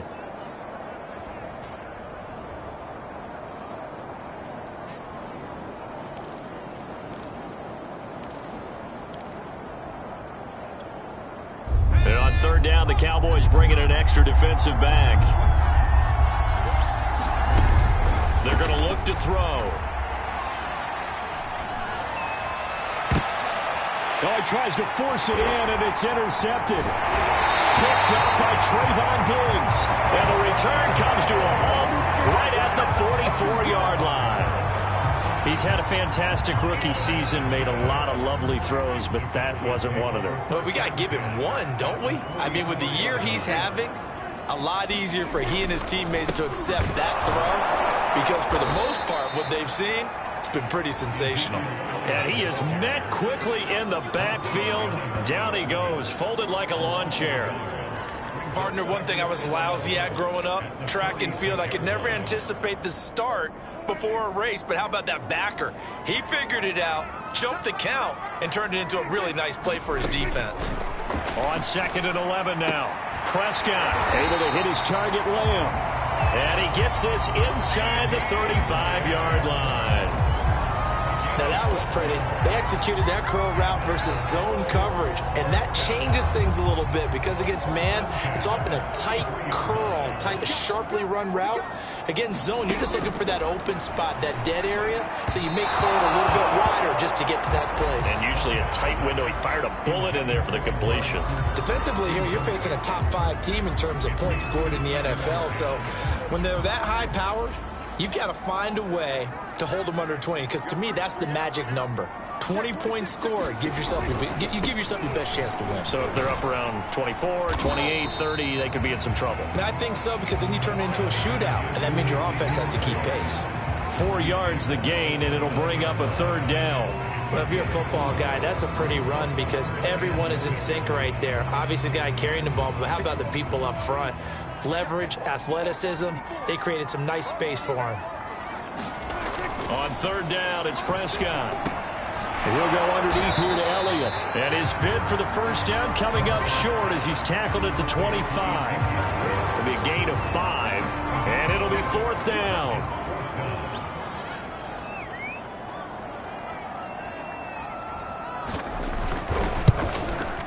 Rohrwasser's kick is good. And the Cowboys are going to jump out to a 3-0 lead. So the turnover leads to points as they add 3 there. Yeah, what a sequence there, and a nice win for them. They forced the interception, put together a little drive, and then come away with 3 points. Nothing to it, partner. Just do it. Taken in at the 3. And the tackle going to be made right there at the 25-yard line. There he is, the man taking the snaps under center, heading out for the next possession. And he comes out on the heels of an interception he threw last time they had the ball. Yeah, and you know, the quarterbacks that I know that are the best ones, the ones that really know how to lead their team, they tell them, that's on me. That's my bad. But let's go back out there and move ahead again, guys. We can get this done. One good thing for him, it did only lead to 3 points and not a touchdown after that turnover. Big thanks to the defense. So much for the best laid plans and best designed plays. That was good coverage along the sidelines. No place for that one to get in there. It sails incomplete. And he'll go down right at the 30-yard line. 4 yards the gain, and it'll bring up a 3rd down.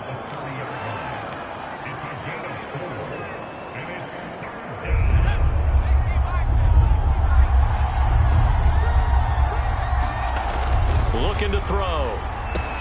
Over the middle, complete. That's Marshall. And he's going to have the 1st down at about the 38. This offense is starting to get into rhythm. A nice quick throw there on target, able to pick up another 1st down. So here's a 1st and 10 at the 38. Now a give, right side McCaffrey. And running room scarce here. He's going to be stopped in his tracks at the line of scrimmage. Officially no gain on the play, and it's 2nd down. And as a defensive end, getting off the ball quickly, swarming to the football, making a tackle, that's what we saw right there. Yeah, and that's what their job is. And really, a lot of the time, they have to throttle back a little bit in the run game because you know those defensive ends, they're like in a sprinter stance. They're just headed straight for the quarterback. That was good recognition on that play to hold them to no gain. 5 yards. Now it's 3rd and 5. All right, Brandon, I know we're in the early going here, but those kind of runs, they're going to open up a world of opportunities for this offense going forward. He'll look to throw. There's Trimble, the tight end. And he is going to have a Panthers first down as they're able to get the third down conversion.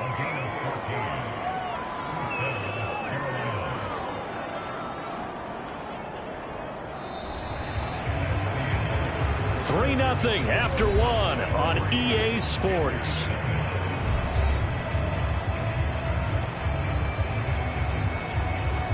So the 14 yards actually takes him from 143 to the other for 1st and 10.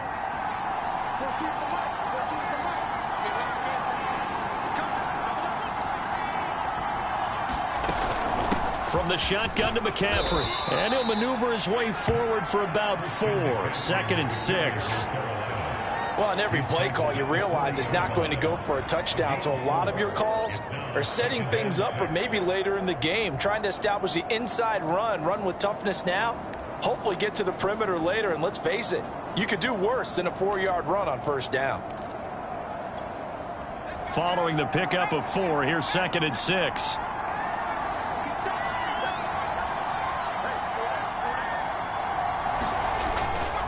They'll give it up to McCaffrey. And he's got this pretty close to a 1st down at the Cowboys' 34. That's going to be a 6-yard gain and leaves them with 3rd down and just a yard to go. Can we just take that run and turn it into a kind of a clip and save? Because that tells you everything you need to know about this drive. They've been moving the ball awfully well. They'll look to make it 3 for 3 on 3rd down conversions. They need a yard here. They'll try and pick it up with McCaffrey. And inside the 20 before he's brought down.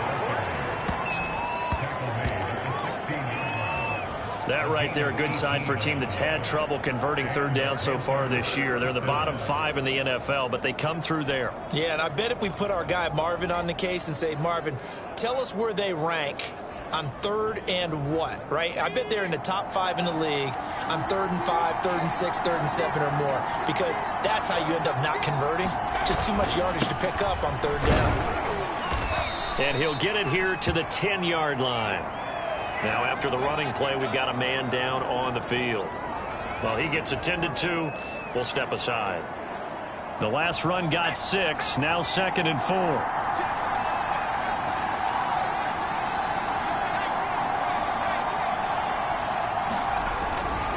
This is McCaffrey on the give.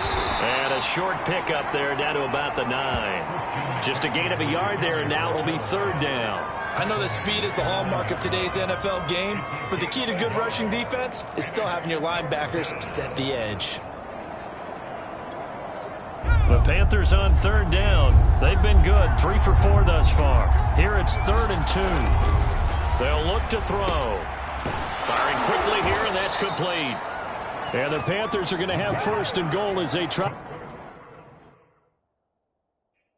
to finish off this drive with 6 points. I'd love to sit down at some point in our offseason and talk to these defensive coordinators in the red zone. Tight end is obviously a big threat, yet these guys continue to make plays. Is there any other way to stop them? Apparently not. In the red zone, like you said, that's your guy. They got it to him.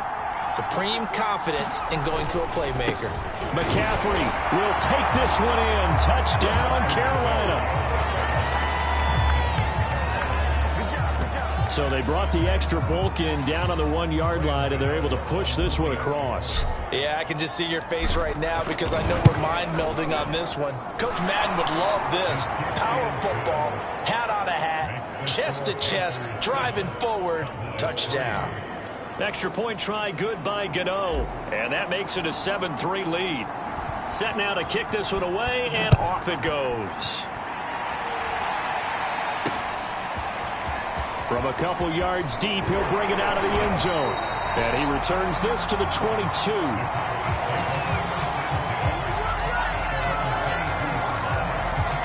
The Dallas offense back out onto the field. And, Charles, you look at these two teams, and these are those kind of litmus test games in the second half of the season that if you're a coach or a player, you can either really look forward to them or really dread them, depending on your point of view. And if you're dreading them, you're not going to go very far in the playoffs. You need to look forward to these kind of games because here we've got two division leaders, both real contenders for the NFC title. And you're right, you love having easy games on your schedule, but you need some games like this to toughen you up a bit and ensure that you're ready for the shot of playoff football. A big play that time on the catch and run. A lot of times the key is just get him the ball and let him do his thing, and they got it out to him on the left side, and he did exactly that. Excellent run after the catch. A big hitter to start the drive has him up near midfield here for 1st and 10.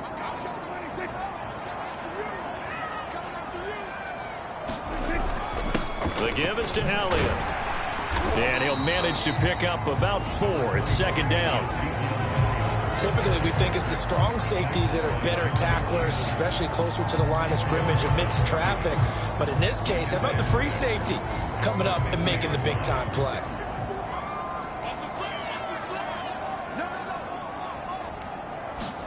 Prescott now from the 50. And there is Amari Cooper, his first catch. And they're going to have another first down as the tackle's made at the Panthers' 39.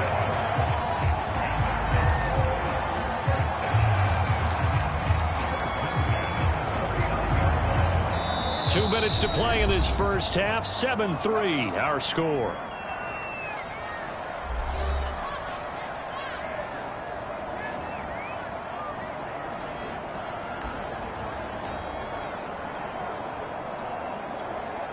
Coming up in a couple of minutes, we'll get you to Jonathan Coachman in Orlando. The coach will have stats and scores from earlier today in the NFL.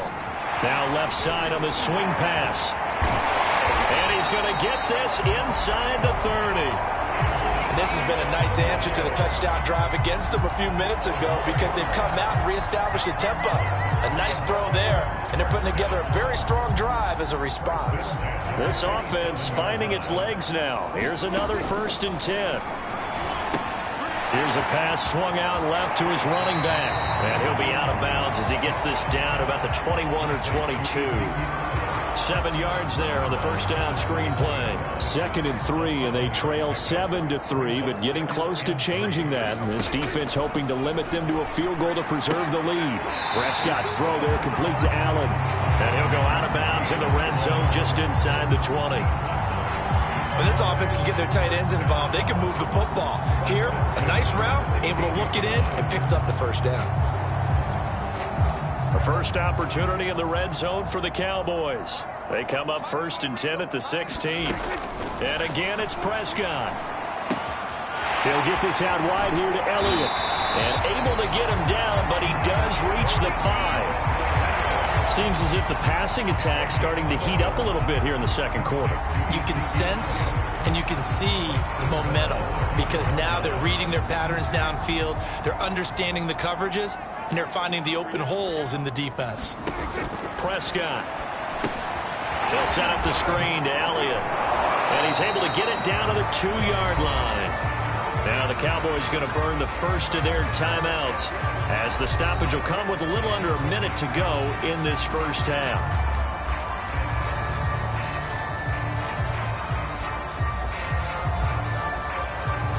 One man in the backfield, that's Elliott on 2nd and goal.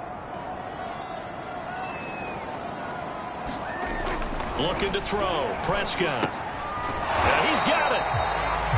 The Cowboys going to use their 2nd timeout now as they get the stoppage with a little over 50 seconds to go in the first half.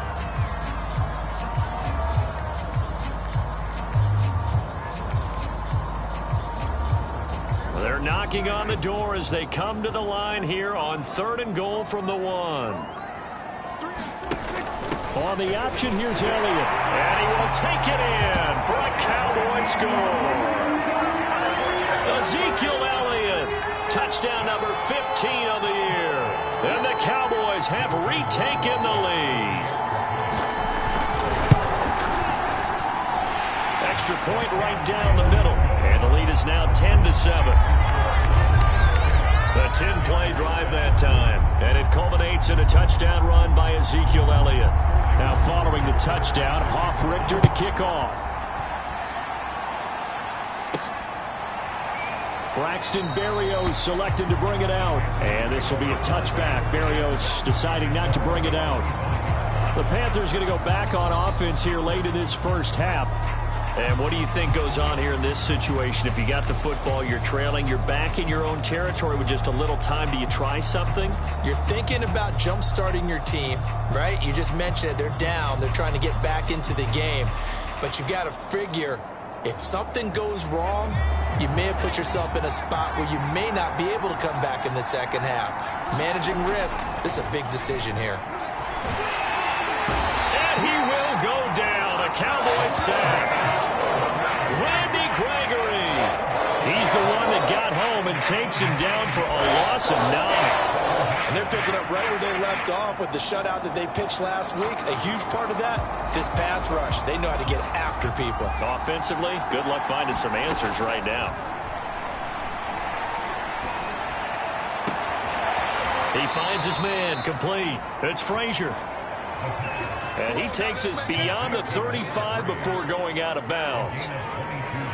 I know we just saw a nice throw and catch, but how about the big guys up front buying that time? Yeah, that's exactly what they did. They created time and allowed the space to happen, and it turned into a really nice play. Back to throw now on first down. Taking a shot here for Marshall. And it's incomplete. Took a shot, couldn't connect. It's another zone defense. It looks like it's open for possibilities, but they did a nice job patrolling the middle of the field and forcing an incompletion. So now 2nd and 10 after the incompletion on first down. They'll throw now on the final play. He's going to try and go deep again. And that will be incomplete. Trying to dial up the long way out there, but it'll be 3rd down.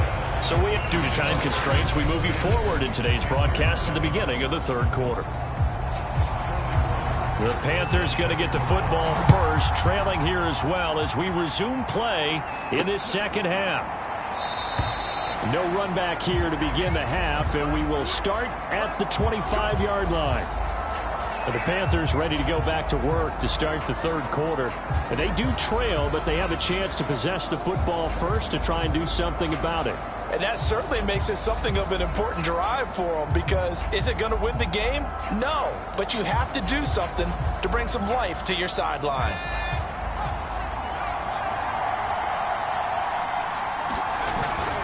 The drive begins with a run by McCaffrey. And he's upended at the 33 following a good pickup of 8. They'd love to just strike back with a touchdown right here, and if it's a long play, so be it. But the main goal, get a couple of first downs, run some plays, run some clock, allow their defense to get a chance to catch their breath, settle down, and relax a little bit after they just gave up a score. 2nd down and right back to McCaffrey. And he'll be brought down right around the 37. But we always talk about good down and distance, allowing offenses to expand their playbook. Well, 2nd and 2, that means your playbook's wide open. You can run just about anything. But a lot of times, the play caller, he just looks down at his sheet, sees the short yardage runs, and goes to one of those. 63 yards on the ground for him so far. Good yardage there on first down. Exactly what you want. Get yourself set up to keep making first downs, keep the clock running. And if they're smart, you're starting to milk the clock. No hurry before you run your 2nd down play. Now they'll switch it up here and look to throw. Rolling to his right. He finds his man, complete. It's Bradley. And he takes this just a few yards shy of the red zone before going out. A big play that time through the air. 34 yards. One of the things that led this organization to commit to him as a starting quarterback as a rookie, his ability to keep his eyes downfield and make plays out of the pocket. Able to see the receiver while on the move and complete a really accurate throw.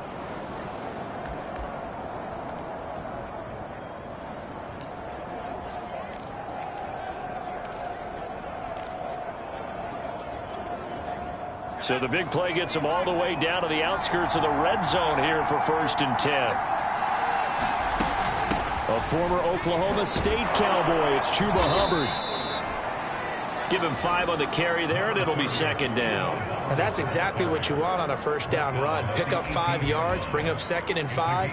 The defensive line, though, they've got to figure out a way to out-leverage the guys up front because the offensive line is winning at the point of attack. 2nd and 5.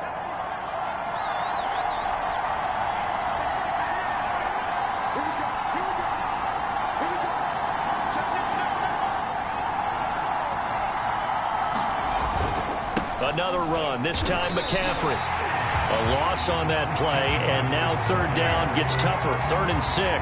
That was well played there defensively. 2 tight ends in the formation, which essentially gave them 7 blockers up front. Hard to imagine with all that size and beef that they could let a tackler through, but that's exactly what happened. A loss resulted. Dancing to his left. And he will slide to a stop. He does have the first down. When they watch film of this game and hand out the grade sheets, he's going to really like getting a double plus on this play. Why? He scrambles and picks up a first down. But what else does he do? Protects himself by sliding and avoiding the big hit. Double plus, big-time play. And he'll get this one down to about the 10-yard line. Credit him with a 1-yard gain there to make it 2nd and 9. You know that old expression, it's not my night? It hasn't been his so far. I don't know if the legs are a little bit heavy. Sometimes having to hang out all day and play doesn't exactly play to your advantage, but it's been a tough go for him. Every time he looks up, somebody's there defensively. That was the same case on that play.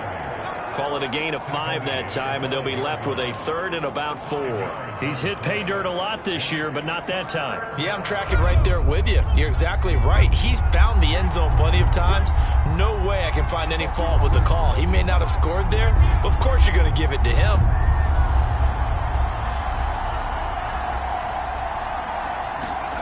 Back to throw. They'll set up the screen to McCaffrey. And he's going to be stopped up right at the line of scrimmage. Good contain, no gain on the screen, and it'll bring up 4th down. Now Graham Gano to try the Panther field goal. From the left hash, a chip shot here. Gano's kick is good, and that will knot us up at 10.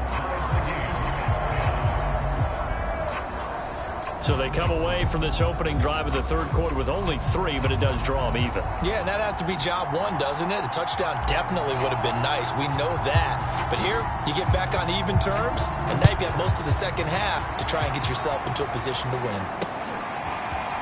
And here comes a return from just beyond the goal line. And he'll wind up getting a couple extra yards here for his trouble and bringing it out of the end zone as he's down at the 27.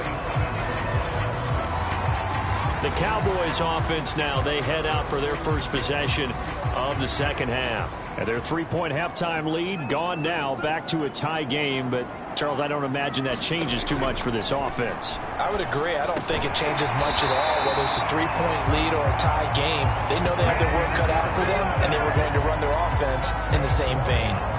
Had to put that ball in there with a little extra zip, but he put it right where it needed to be. Yeah, and that little extra pace that he had on the pass, that required a little extra concentration for him, didn't it? Ball can get on you pretty quick in that manner, and he handled it well and picked up the first down. A first down carry by Elliott. And bulldozing his way through. And he'll be taken down, but not before he gets into enemy territory.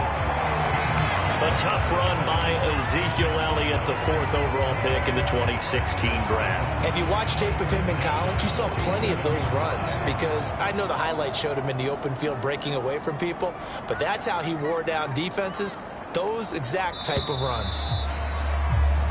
1 quarter remains here on a Sunday night. This is the National Football League on EA Sports. Back-to-back good plays have them on the move on first down. To throw is Prescott. Allen's got it complete. They'll contain him to just 4. 2nd down. How about the timing on that one? Boy, they were in sync, weren't they? 3-step drop, balls out of his hands, right to the tight end. Nice completion, just like they do it in practice.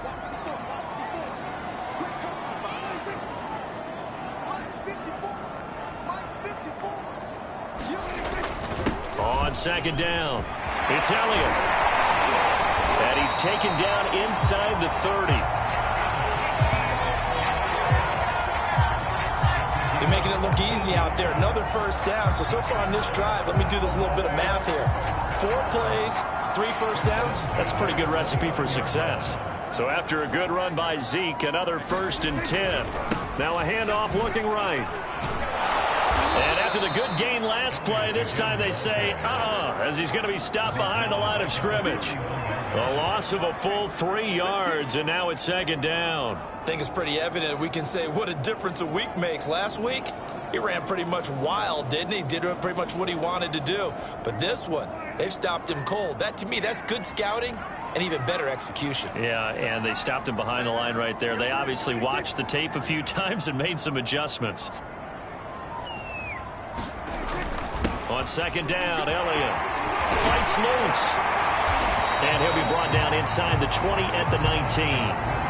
44 yards rushing for him now in the ball game. So from second and long, now we go to third and very manageable. Yeah, they love that phrase, don't they? Because as an offensive coordinator, you can keep people a little bit off balance and guessing. Because you don't have to throw it. You can come back with a strong run game if you want to. And if you're in 4-down territory, that really opens things up for you. And the Cowboys are going to have 1st and goal as they try to finish off this drive with 6 points. That's a nice run right there, able to get to the outside. And so many times defenses say, okay, we got you hemmed in. But if you're running the football, at least you know where everyone is coming from. You don't have to worry about the backside at all. That allows you to run with a little bit more confidence as you traverse down the field. That is caught. It's Cooper for the Cowboy touchdown. Amari Cooper with touchdown number 8 on the year. And the Cowboys have broken the tie. So still time remaining here in this 4th quarter, but the touchdown there puts them back out in front. And you and I both know that their defense will not very subtly remind everyone that they started all of this because they held firm on the last drive and only gave up a field goal.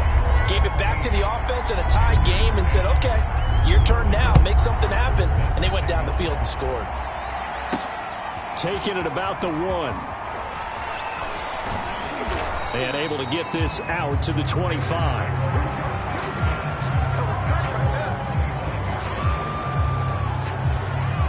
The Carolina offense about ready to go.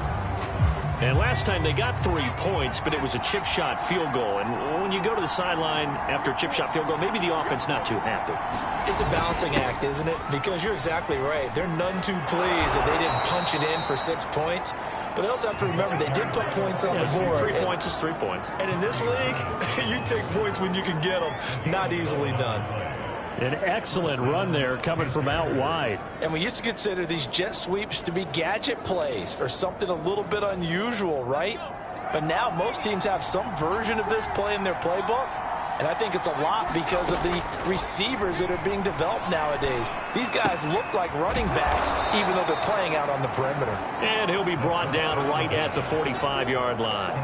And that's good for a pickup of 10 yards. And it'll be second and very short. Good throw, good catch, but I really like the route. The drag and being able to run away from defenders. Hard to stick with them for that long. Yeah, better against man than zone, or better against man, because now you're running away from someone and you're not running into a defensive player in another zone. A good gain on first has him set up with second and just a couple of inches now from the 29. Flushed out right. And he's able to get this one out closer to midfield across the 45. We've got a one-score game with inside of 2 minutes remaining.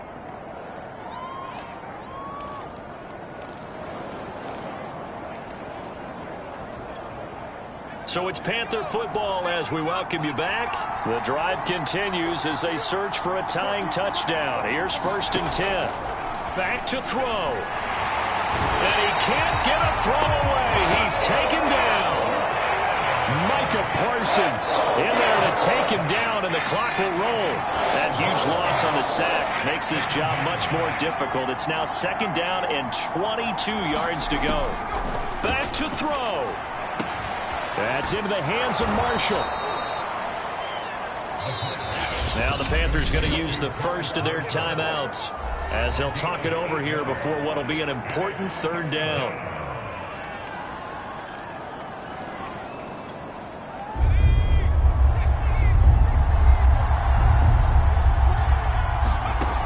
He'll look to throw.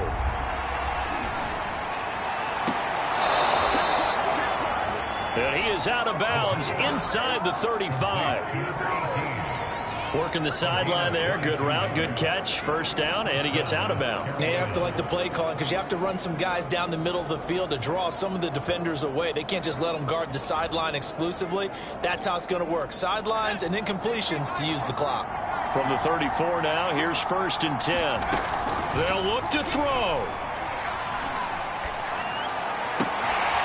He finds his man, complete. It's Bradley. And he's out of bounds. Almost gets to the 10. Tell you what, he's been able to put the ball in some tight spots all game long. That throw, no different. Yeah, a lot of people would call it a gutsy type of a throw. I think he looks at it as, I can do it, so it's not that big of a deal to me, and I'm going to keep firing.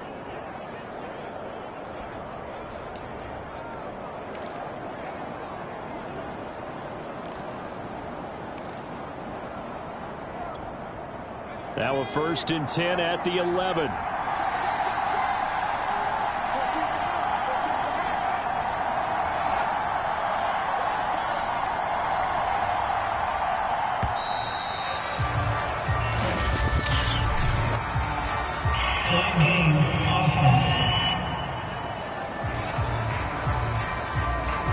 And that'll be accepted, of course, and that moves him back 5.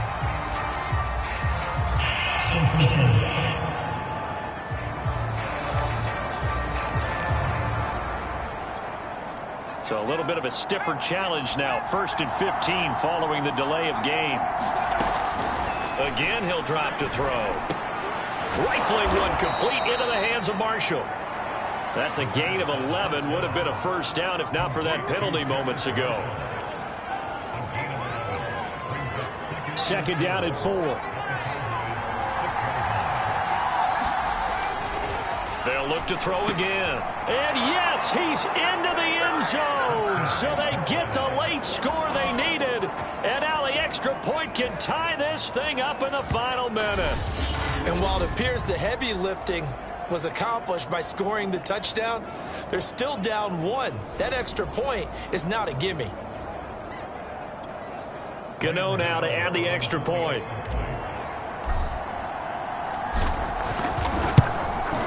And we are tied here in the 4th quarter. A good drive that time as they go 9 plays in all. And the touchdown and PAT mean we are tied here in the final minute of play.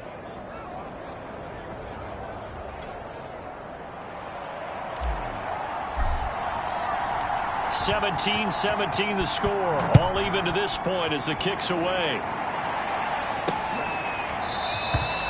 And with time a factor here late, he'll just take a knee and they'll put it out to the 25. Dallas offense set for this next drive. They'd like to avoid overtime here, so maybe they can work the sidelines, but then defensively, how do they adjust to that if they do work the sideline? It's the old leverage game, and we usually talk about leverage at the line of scrimmage, right? Who's going to win with the low blocking and everything that goes along with that. But in this case, you're trying as a defender to leverage them towards the middle of the field, not let them get to the sidelines and try and tackle them inbounds in order to run the clock out. Chess match here late. So from the 36 now, 1st and 10. Here's Dak. Into the hands of Cooper. And they'll get him down after a gain of 7, but they'll happily give him that. The Cowboys going to use their 2nd timeout now as they get it with 26 seconds to go in the football game. 3 yards remain for 2nd down. Now Dak. Finding Allen. And he'll be taken down, but not before he works it past the 50. And quickly they get to the line. To throw, Prescott. That one complete to Elliott. And he's going to get this inside the 30. And now they're going to get the timeout.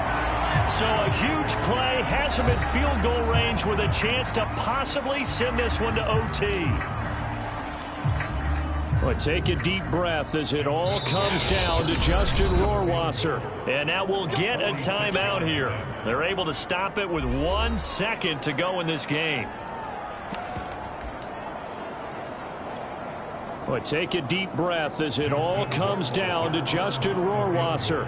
The clock showing just 1 tick. This for the win. And he missed it. He missed it just wide of that left upright. It's no good. And here in overtime, if the team that receives the ball scores a touchdown, it's over. If they don't, we can still have some more football. That's exactly right. If they go down and kick a field goal, the other team gets a possession to either match it or score a touchdown to win the ball game. If both teams kick field goals, the next team to score wins. But if the receiving team throws a pick six or fumbles the ball and it gets picked up by the defense and they score, the game is over at that point.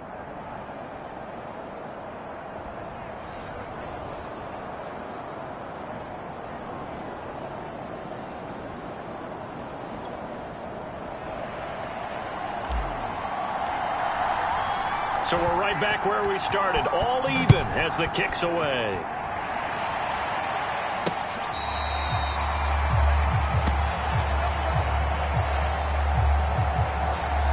And now Dallas gets set to take the field.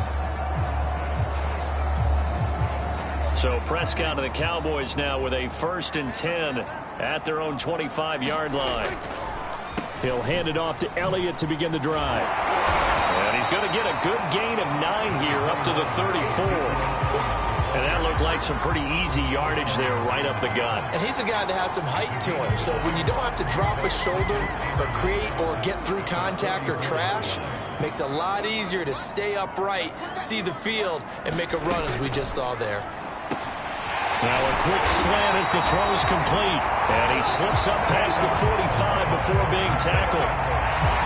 5th catch of the game for him there. Yeah, and the tight end position is now becoming a volume pass catcher. Used to be occasional, right? Safety valve.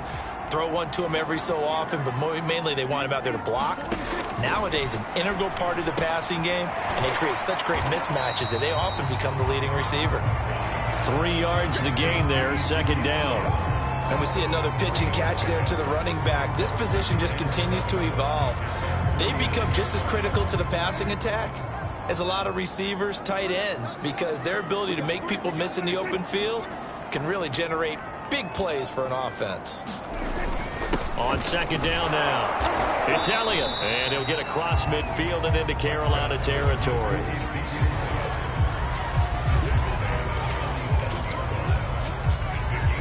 So a big play in this opening drive of overtime. Now looking at a 3rd and 3. 2 minutes left in this overtime session, and still all tied.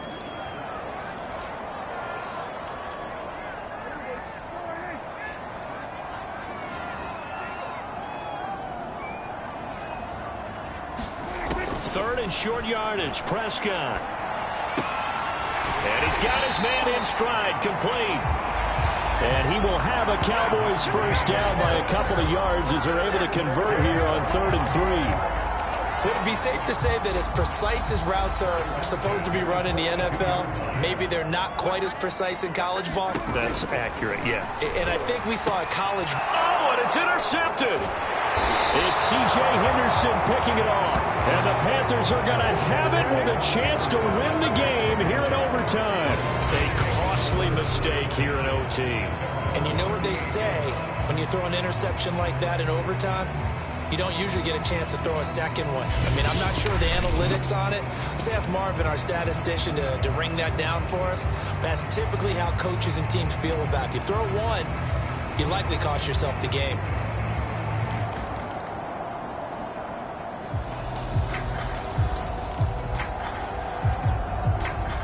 The Panthers out there and ready to begin their next drive.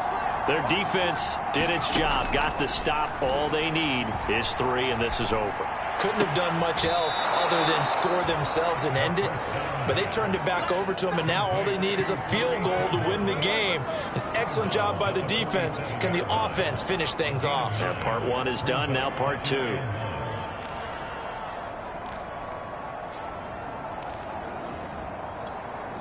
They'll come up now on 2nd and a yard. He'll drop to throw. Caught by Trimble. And he's able to take it across midfield before going out of bounds. Back-to-back completions, and that puts them in enemy territory. And we're always looking for that elusive term momentum, aren't we? And I think they're building it with the back-to-back completions. Now they feel like they can either take a shot or continue to build it the way that they're doing now. Safe throws, get it to their playmakers, and see what happens.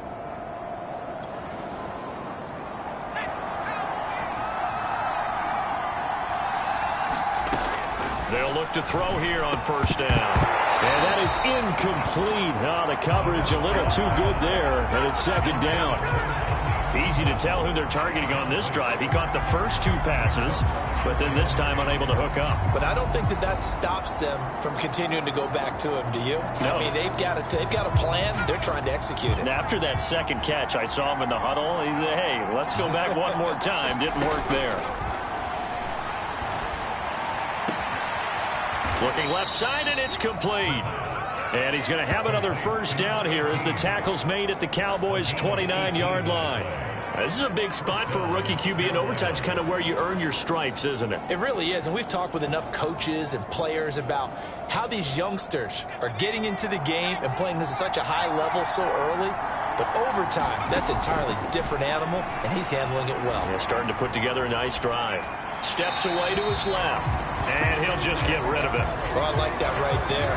Not only was it the right play, throwing it away like that, frankly, I think it was the only play. Yeah, got outside of the pocket, realized he had nothing, just chucked it free. Yeah, live to fight another down, right? An incomplete pass on 1st down. That leads to a 2nd and 10. Back to throw again. Open man left side. It's the tight end Trimble. And he went backwards. He'll be down at the 30. It'll go as a loss of a yard, so now they deal with 3rd and 11. We'll put that one in the win column for the defense. Trying to contain tight ends in the passing game is so difficult nowadays, but they did in a big way there.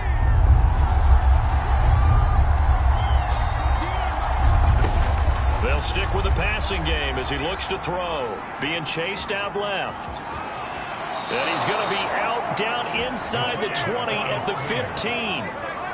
Under the category of obvious, you hate giving up a 1st down on 3rd and long. And somehow he finds his way downfield and picks it up.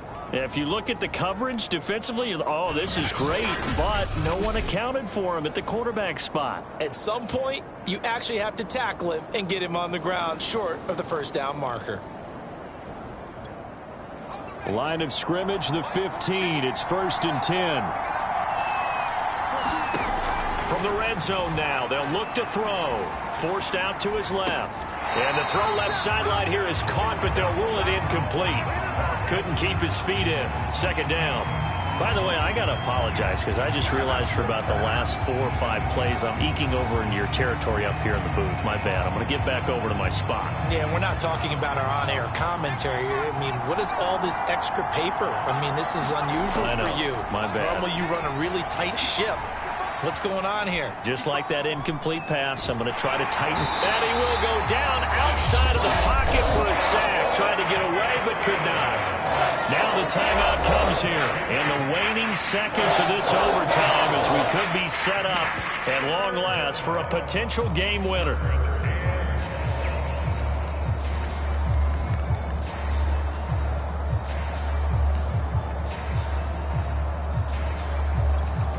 So here we go. Maybe the biggest kick of the game forthcoming. Now the timeout comes here. In the waning seconds of this overtime as we could be set up at long last for a potential game winner.